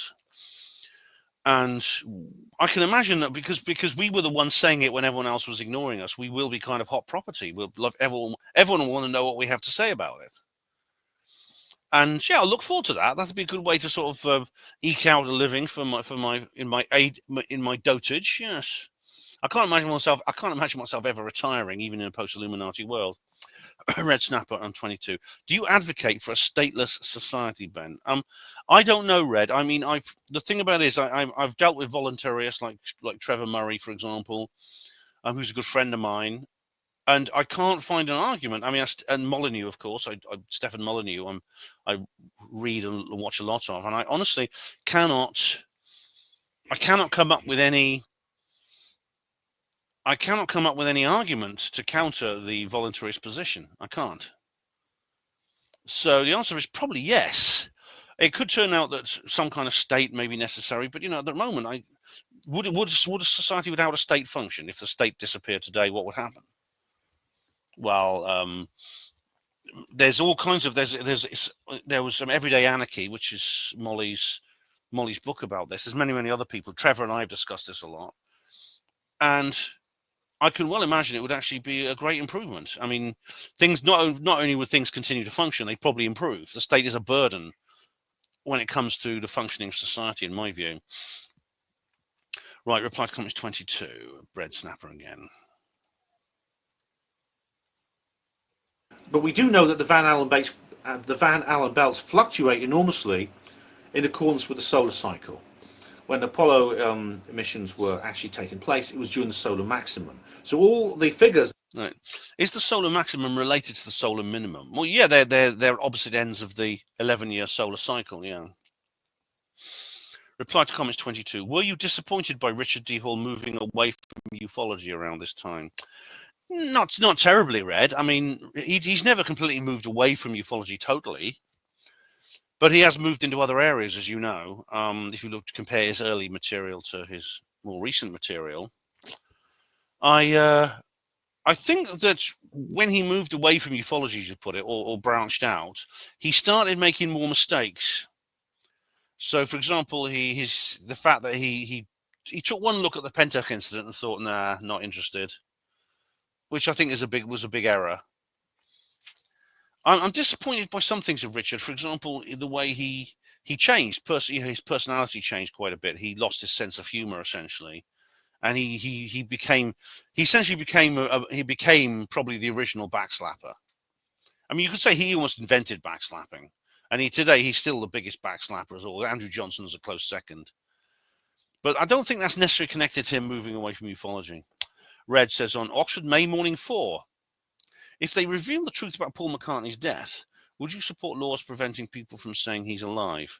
No, I believe in free speech. People have the right to say things even if they're wrong. Right, Red Snapper on reply to comments 22 as a timestamp. What a name. Now, this is on Why 2016 Matters. Stuss Page of Goo. What a name. What a name. I think Johnny Shitcock and his nuclear-powered piss pot, I think, is my favourite username. All right, here we go. Reply to comments 22, RIP. Who's this?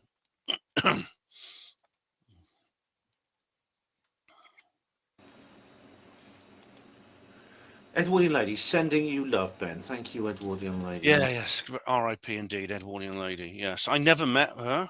I always thought I would. And I should have done. Because I always gotten really well with her online. Bless her. Yeah, that's sad. That's very, very sad. Yeah. Red Snapper says on Oxford May Morning 2. Have you ever eaten mock turtle soup? No. And I've never even met a mock turtle. If you're ever Alice in Wonderland, or was Alice Through the Looking Glass, so you meet a mock turtle, because mock turtle soup is like the thing now. Right, a message to Steve, and Red says, oh, wow, this is Centaur, but later on says, oh, you say it's not him. No, Steve, this guy Steve is not Centaur.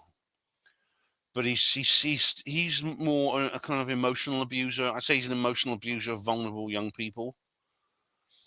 And if you want to know who he is, if you want to know more about him, actually, I've kind of included him in my story. I don't know if will I get sued for this? All right, there's a character in there's a character in the Obscurati Chronicles. Maybe I shouldn't say who it is. Now, all right, there's a character called Clive Peoples, who is in my serial, the Obscurati Chronicle, who I have based on Steve. I suppose I could say that because I haven't told you exactly who Steve is. But there's this character, Clive Peoples, who is essentially based on this guy, Steve. Right. Wow. Have you heard from Steve a long time ago? This vid is 6 years. No, I mean, I've not heard any more updates on him. Maybe my dad has stopped telling me. I can't live my dad's life for him. You know, at the end of the day, he has to make the decision to avoid destructive, toxic people, and if he won't, I can't force him to. Dinosaurs running on coal or petrol. Steve mumbling. Are you seriously trying to tell me that you are a climate change denier? What? Steve mumbling, a climate change denier? Well, there is hope. I don't know what. I mean, maybe what exactly was. What exactly is Steve's position on climate change? I'm not sure.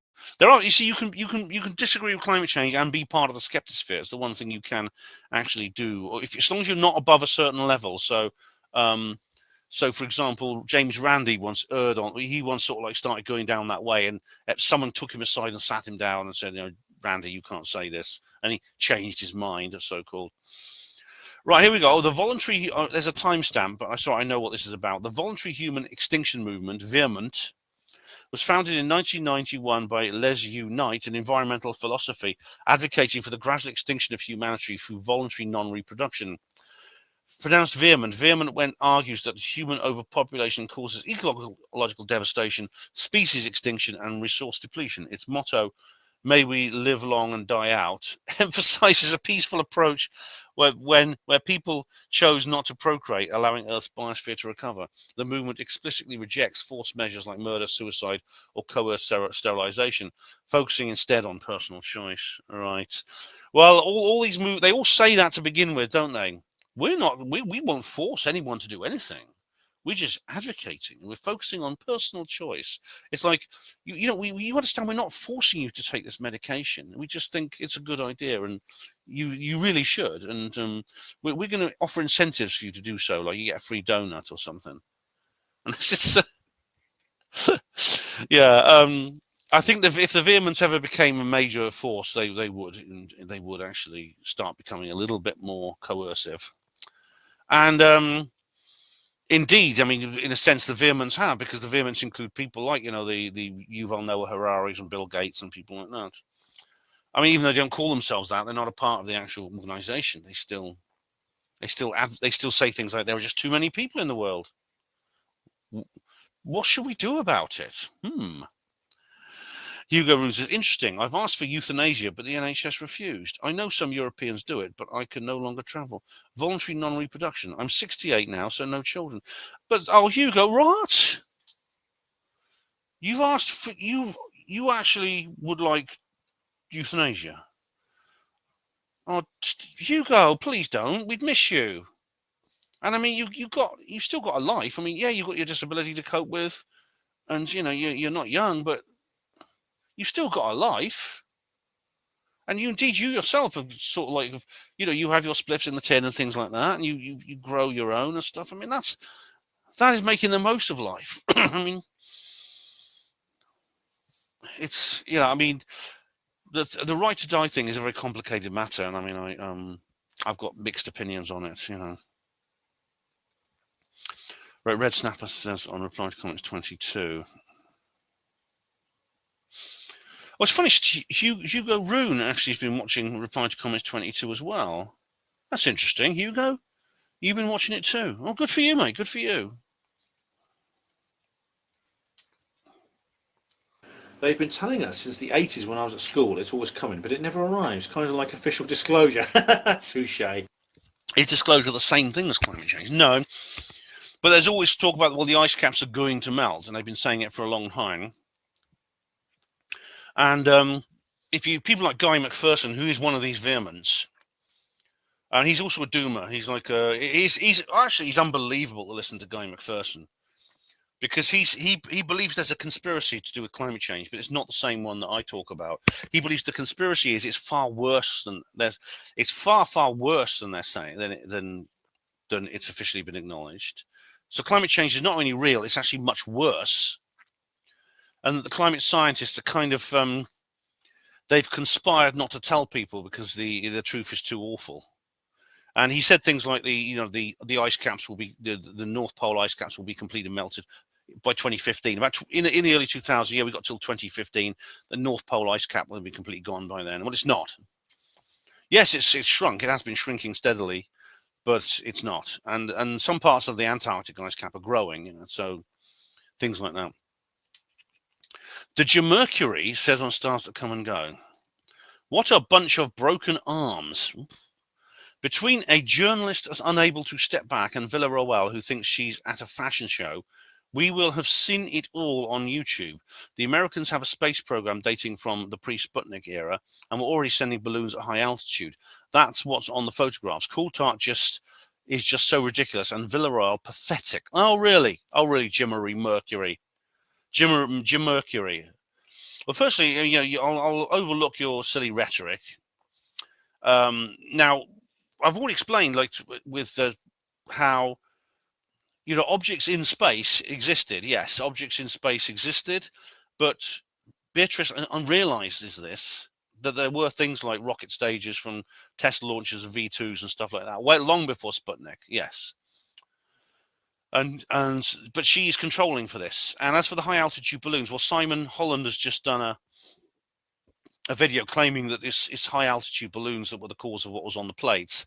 Yet the comment sections under his videos are filling up with disputes to that, disputes to what Beatrice has said, or to what Simon has said about Beatrice's work. People who are actually drawing on Beatrice's paper where she discusses this. So you're completely wrong, basically. Notice of Alt Tech exclusive: a hotel for British heroes. Yes, yes, exactly. This particular. I will be doing the Alt Tech Annex later on, and we do have an Alt Tech. We do have an Alt Tech exclusive this week, which is this particular cycle, which is really, really cool. First, says Red Snapper, well done. Second, says DJ B2. This is on the notice, which is kind of humorous and ironic, of course. Notice with Alt Tech exclusives. All right. Red, I think I'm going to have to. I think I'm going to have to answer this in the Alt Tech. I'll just say here. Right, Red is replying to the Alt Tech exclusive here on YouTube. So I'll actually just have to say. I'll just say here. I'll answer this in the Alt Tech Annex.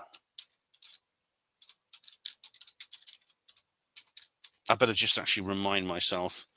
I'll copy these actual comments here because Red is replying to the Alt Tech video on YouTube. I'd rather he actually replied on there himself. It's not the end. It doesn't matter. It's not essential. But I'd rather he replied actually on Alt Tech itself. But I mean, I'll make a note here and I'll remind myself to. Oops, no, that's the wrong way to do it. There we go. Okay, Red, so I'll get back to you on that. Okay.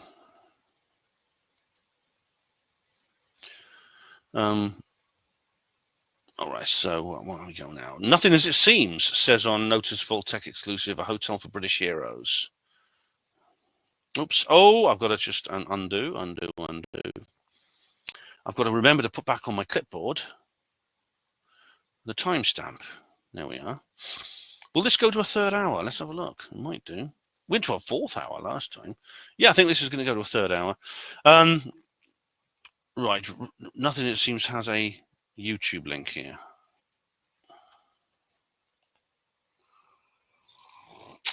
All right, this is Climate Viewer. Chemtrails are full retard. It's actually members only, so I can't watch that, I'm afraid. Stars that come and go. Lordanu says here, this is a go. Don't give up, Ben. Start talking about your nanotechnology conscious mechanisms in you. All right. That's the thing in my arm. I did cover that on a video. I don't have time to go into it now, Lordanu, but thanks very much. Right. Reply to comments 22. Good reply to comments. Thank you very much, Red. Much appreciated, Red Snapper. Reply to comments 113. And we have here David, Splendid Isolation. Hey, David, how you doing?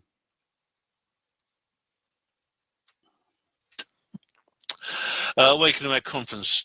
Who is that person walking behind the tree, says David, Splendid Isolation. Let's have a look. You've got a timestamp here.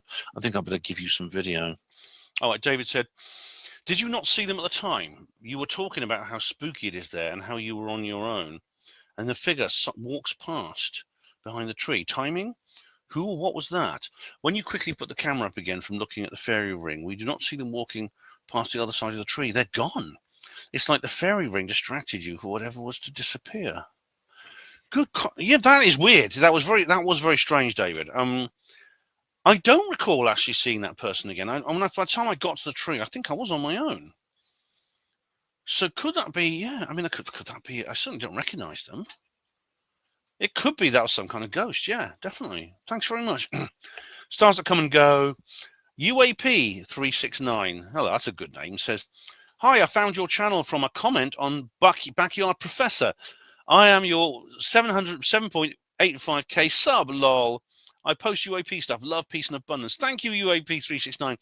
Yes, I love Backyard Professor. I interviewed him. I've got a video on my channel called Ben in the Desert 2, where I interview Backyard Professor.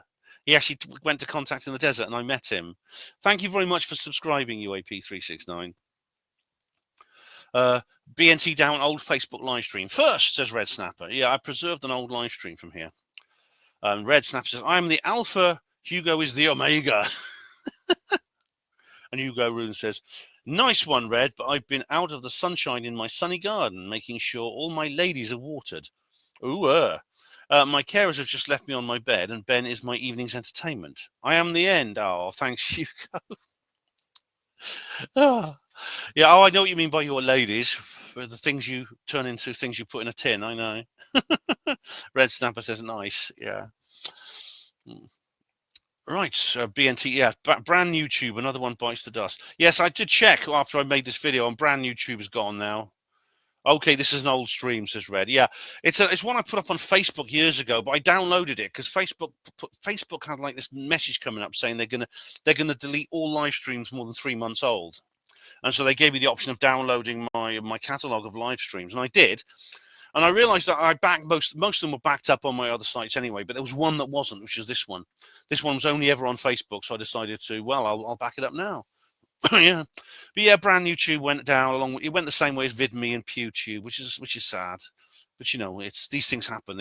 It's like when a tree falls in a forest. All the little shoots start rising up to the sunlight, but only one of them can ever, only a few of them can ever become the actual trees. Yeah. 4460 on BNT. Polar bears can swim. It's true, right? I don't need to click the timestamp, but I know what you mean.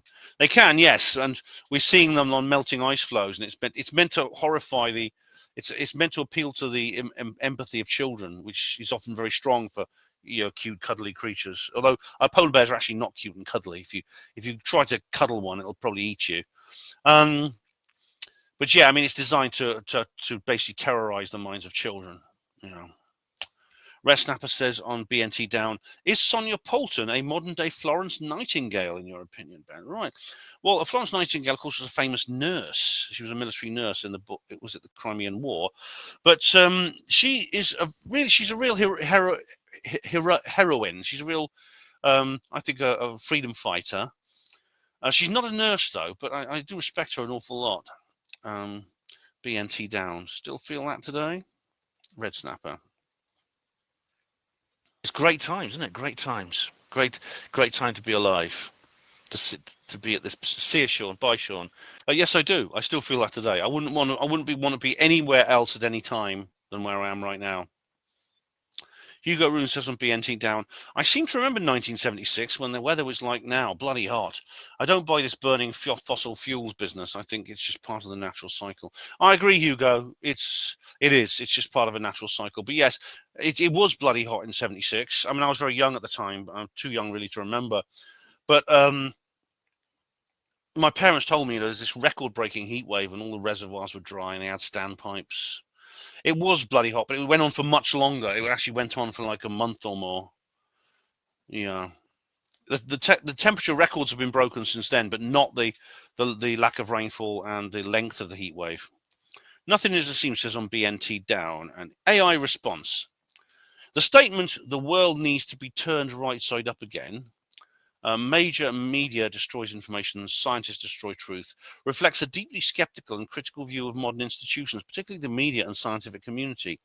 It uses the metaphor of an upside-down world to suggest that societal values, priorities, or systems of knowledge have become inverted, where falsehoods are treated as truth, and when truth is obscured or corrupted. Yes, that's what Michael Elner said, and it's correct. That's exactly what I feel. Nothing as it seems. Reply to comments 113. Devon Cowan. Hello, Devon. How are you? Welcome. What happened to those two twin ginger girls, your daughters in Melksham behind McDonald's Dave L? What happened to those two twin ginger girls, your daughters in Melksham behind McDonald's Dave Elms? What on earth are you talking about? I don't know. Yes, completely incoherent.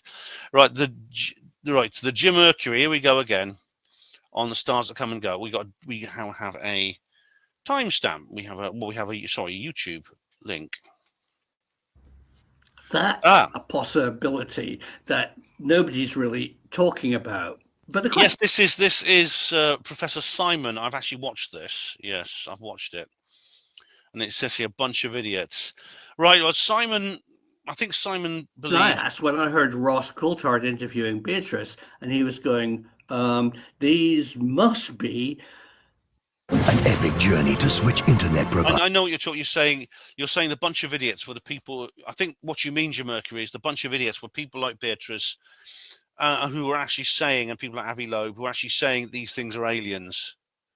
Well, that's actually, if you look at what they actually say, they're exploring possibilities. They're just asking questions, which is what scientists are supposed to do. As Avi says, science is supposed to be an enjoyable endeavor. So you're wrong there. Yes, they're not a bunch of idiots at all. Reply to comments 23, 622. There we go. He's working through them. He's on 23 now. I can't read analog clocks. If you say to him 3:30, he'll say, "What does that mean?" You have to say 3:30. He doesn't understand analog clocks. It's weird.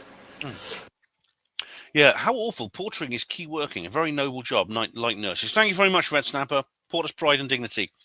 Yes, there's this guy who can't read analog clocks. He's a strange chap. He's a good friend of mine, actually.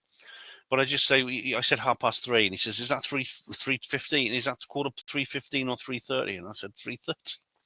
He cannot read analog clocks. Right.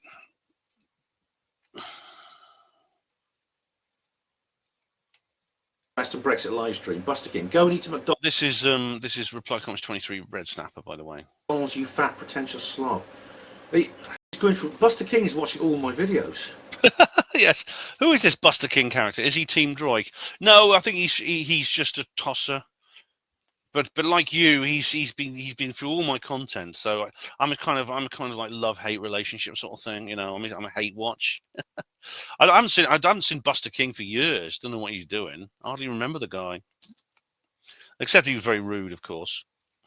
Reply to comments 22. Proselytizing Orthodox Pentecostal trans rabbit. Yeah.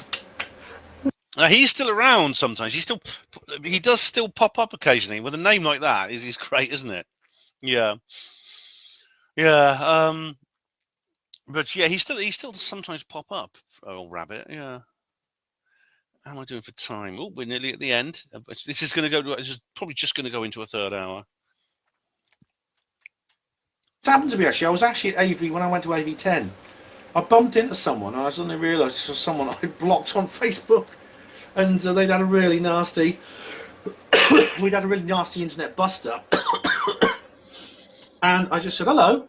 She said, "Hello." It was like nothing had happened. Yeah.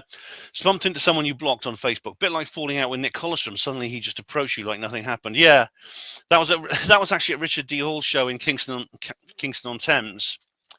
And he just because he fell out with me because he wanted me to edit the things that I'd said on my first Truth Seekers Northeast video where he was there, and I said I wouldn't do it, and he got angry. But then I just bumped into him, and he was fine. He was completely normal. I mean, that doesn't go for everyone. I mean, for example, I've fallen out with people online over. It's usually when it's minor matters, like with Deborah Hatswell. When I went to RawCon, I met up with Deborah Hatswell, and she and I got on okay. She kind of apologized to me, and we sort of got on all right. But same with Malcolm Robinson when I went to Lapis. But John Hanson, Alison Dunlop, David Young, it's a lot more serious. It's a much more serious matter. So we didn't with those, yeah. And we have now replied to comments 23. Here we go.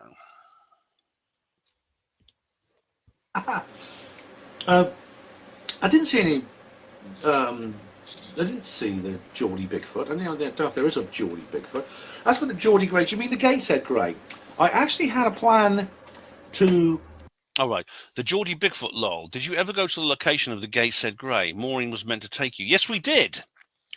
And I can't remember. I think it was maybe the last time I went up to Truth Seekers Northeast. I can't remember precisely, Red, when it was.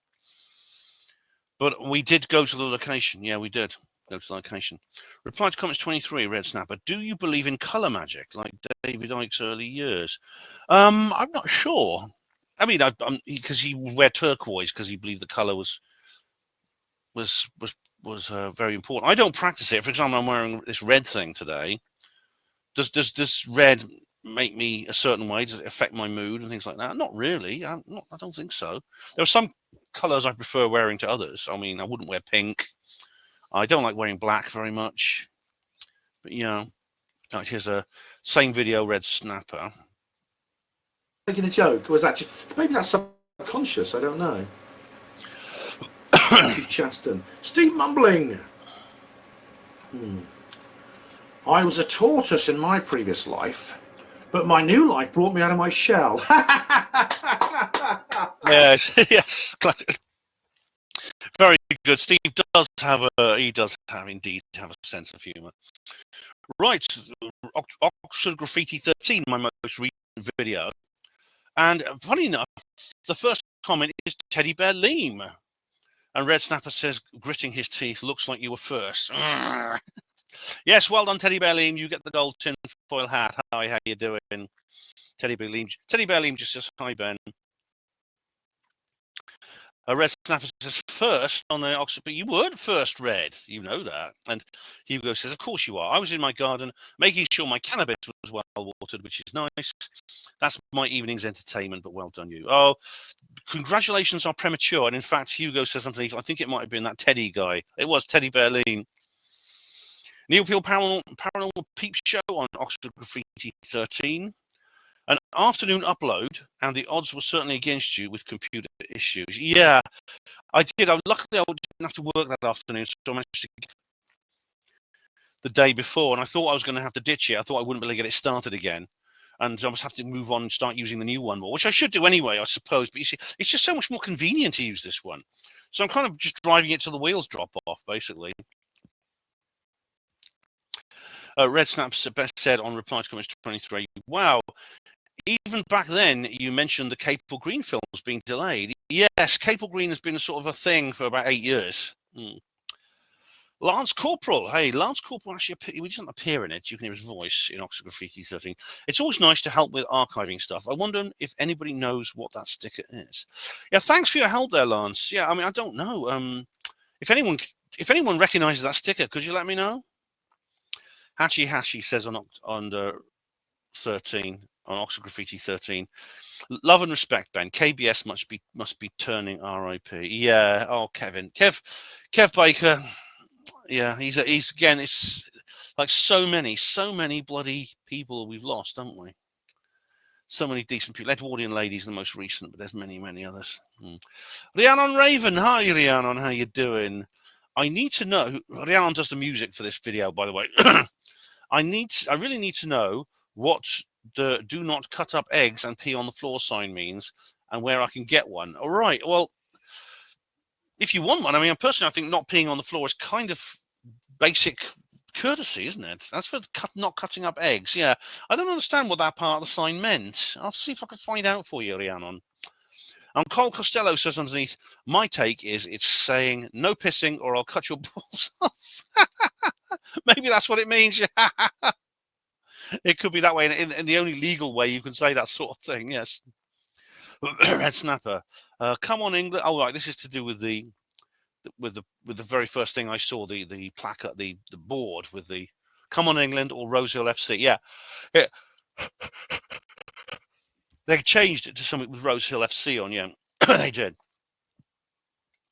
2:35. Here we go. Get a load of this. It's a brand new mural. Yeah, strawberries and flowers. It's on this side too. Look, strawberries, flowers. It's quite a simple kind. Yeah, very trippy kind of Beatles Strawberry Fields kind of thing. It is. It's kind of like a bit psychedelic, quite Dadaist kind of thing, you know. Fascinating story about the same video, Red Snapper. Fascinating story about Branson. Sounded horribly arrogant. Oh, he was. He just said, "Oh, could you move over there, please?" Oh, you know. Okay, we go. Red Snapper says here, timestamp.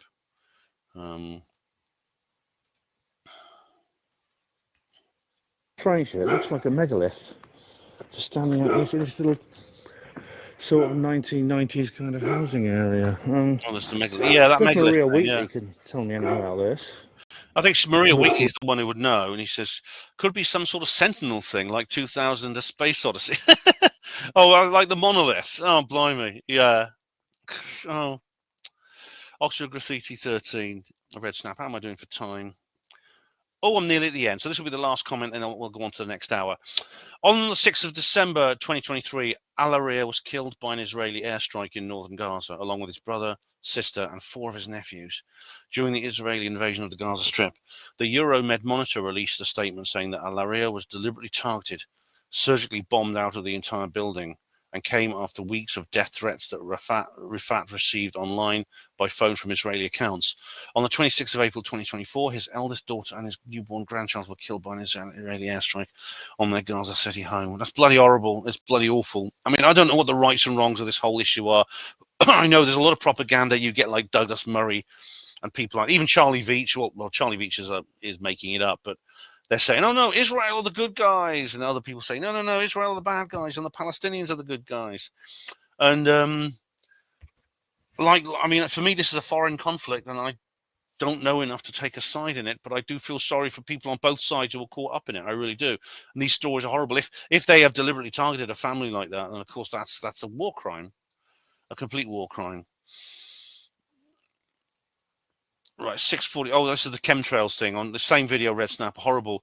These trail deniers should be shamed right now. Well, you know, the best way to shame them is to prove them wrong. And that's what I certainly think I've done that with Gin Skin Pivot. 704. Could be a way to stop them.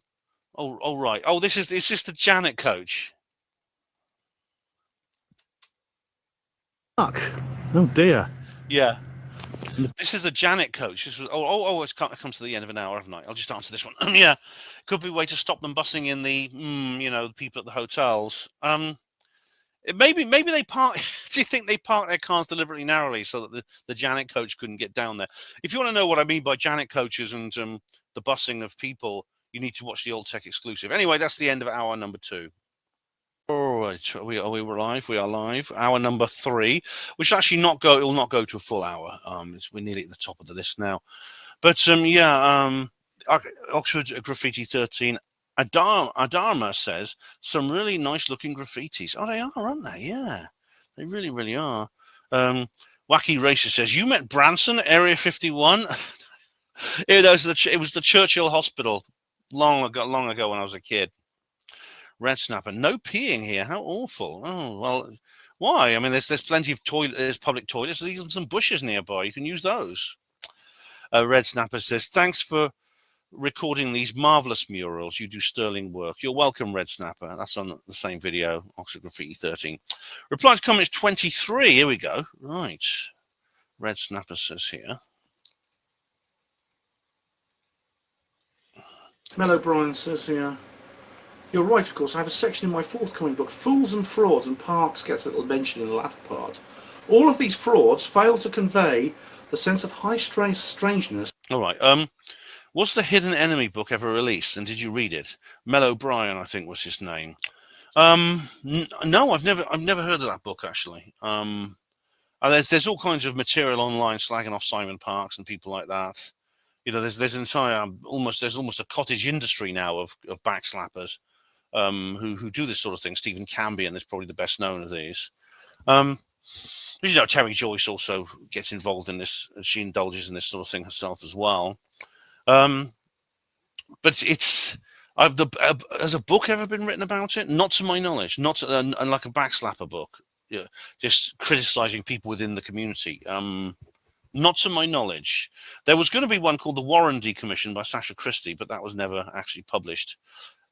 Reply to comments 2023. Sorry, 23. Here we go. Actually, a very common idea through the optimistic age of British imperialism.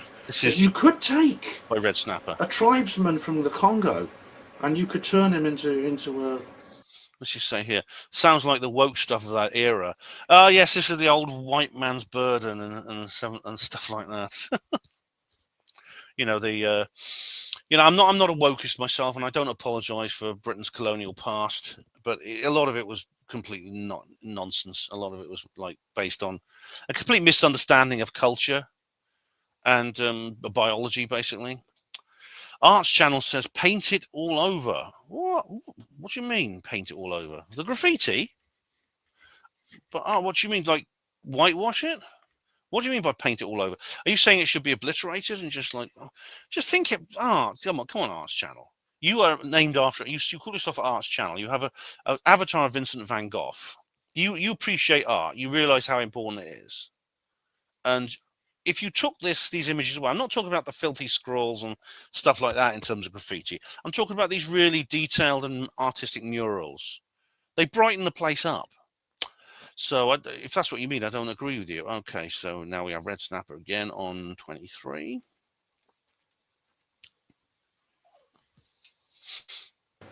It glowed with a light that didn't light up the surrounding area. I've had a number of encounters in the last 50 years. If you see one, run. That's my advice. They're not our friends. The concept of friendship doesn't exist for them. All right, that's a depressing view of the aliens. Well, not all aliens are the same, Red. I mean, there are many species. They come from many, many different areas, of course, at lots of different locations, and they exhibit a wide variety of behaviour. So, yeah, nothing wrong with that. But, so some of them are, unfortunately, quite depressing when you consider their manner. Okay, here we go. 23 again. Red Snapper again. Bad obituary to him in the Daily Mirror where they just said, Stanton Freeman died, he never saw a UFO. And I thought, shut up. Steve Mumbling says on UFO Disclosure. Yeah. I hated that. I remember getting irritated. Just read. Yeah. I mean, Stanton. When Stan died, it really was the end of an era. I mean, he was the kind of Roswell disclosure guy, and he was so eloquent and so good on the media, and I miss him an awful lot. Right, Raza Vihari on Apollo, UFOs, and Tesla. This is a great one. This is not that old.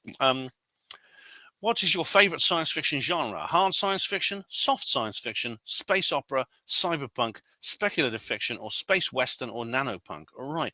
Well, I don't know what all those are. My favorite authors are Arthur C. Clarke, which I suppose is a kind of hard science fiction. Speculative fiction, though, I like as well.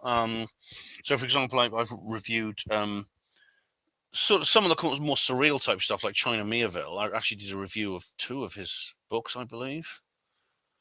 But yeah, I mean, I vary. I mean, you know, I don't read enough really to have a favorite author anymore, which is sad. You know. Reply to comments 23. Was the turtle Rosa Luxemburg ever recovered from Oxford? No. We assume that the Bullingdon Club killed her, which is sad because she was over 100 years old. It's extremely sad because she was she was a fixture at Balliol College, and the Bullingdon Club go and they kidnap her and take her and kill her. This old tortoise. It's disgusting. Now that was Boris Johnson was in that. A couple of other people. Oh. Good reply to comments, says Red Snapper on 23. Thank you very much, Red. Thank you very much. Now, Steve Mumbling has commented now. What's this? Deleting my comments again, but oh, shut up. Why do you want to hide from the truth? Why do you want to push the science fiction ET narrative? What's the point exactly? They weren't visible in the Earth's shadow. This tells us they weren't glowing, doesn't it? It's pretty obvious it's just sunlight reflecting off space junk. At least it seems Luna has woken up to the fact that the whistleblowers are all bullshitters. They don't waste time on another They won't waste time on another hearing in September. All right, Steve, I'm not. Stop accusing me of deleting your comments because you know I'm not. You know I'm not. I've explained to you the thing with the vanishing comments. This is ridiculous. You must know I'm not deleting your comments. As for the thing is, the sunlight reflecting thing was exactly what Beatrice said in the paper. This is why she said it wasn't in the Umbra area, but she didn't say it was space junk. She said it was other things. There was hardly any space junk in those days, Steve. There were high altitude balloons which weren't in space; they were beneath space. The altitude record, I think, is 110,000 feet. As someone commented on Professor Simon Holland's video, you know, the balloons weren't high enough in the atmosphere. And secondly, there was space junk, that is basically suborbital rocket parts, was very, very rare, much rarer.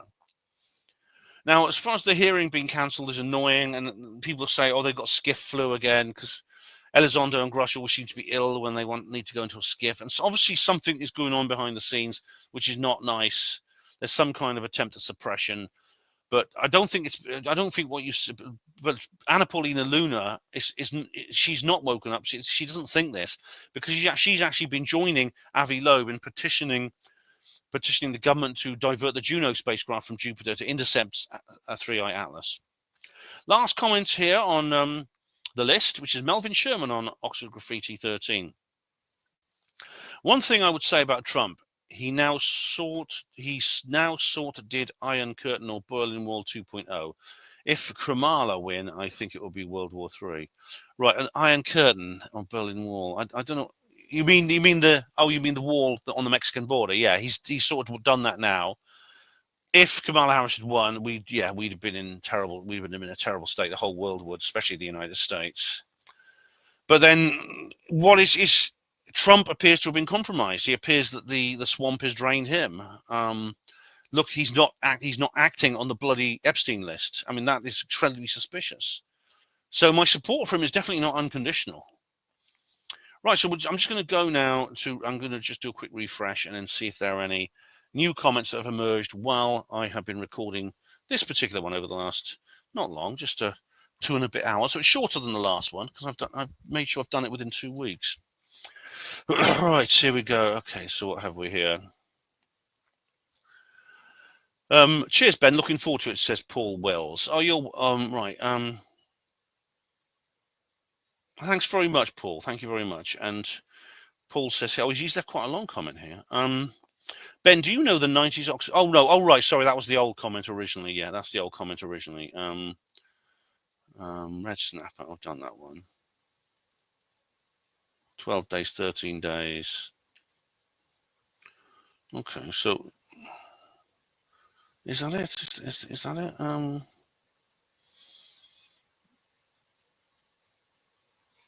That's odd. I'll just refresh this page actually to see if that appears on the community list. I think that might be the only one. Steve Wills's comment, or Paul Wills. Steve Wills is someone else actually.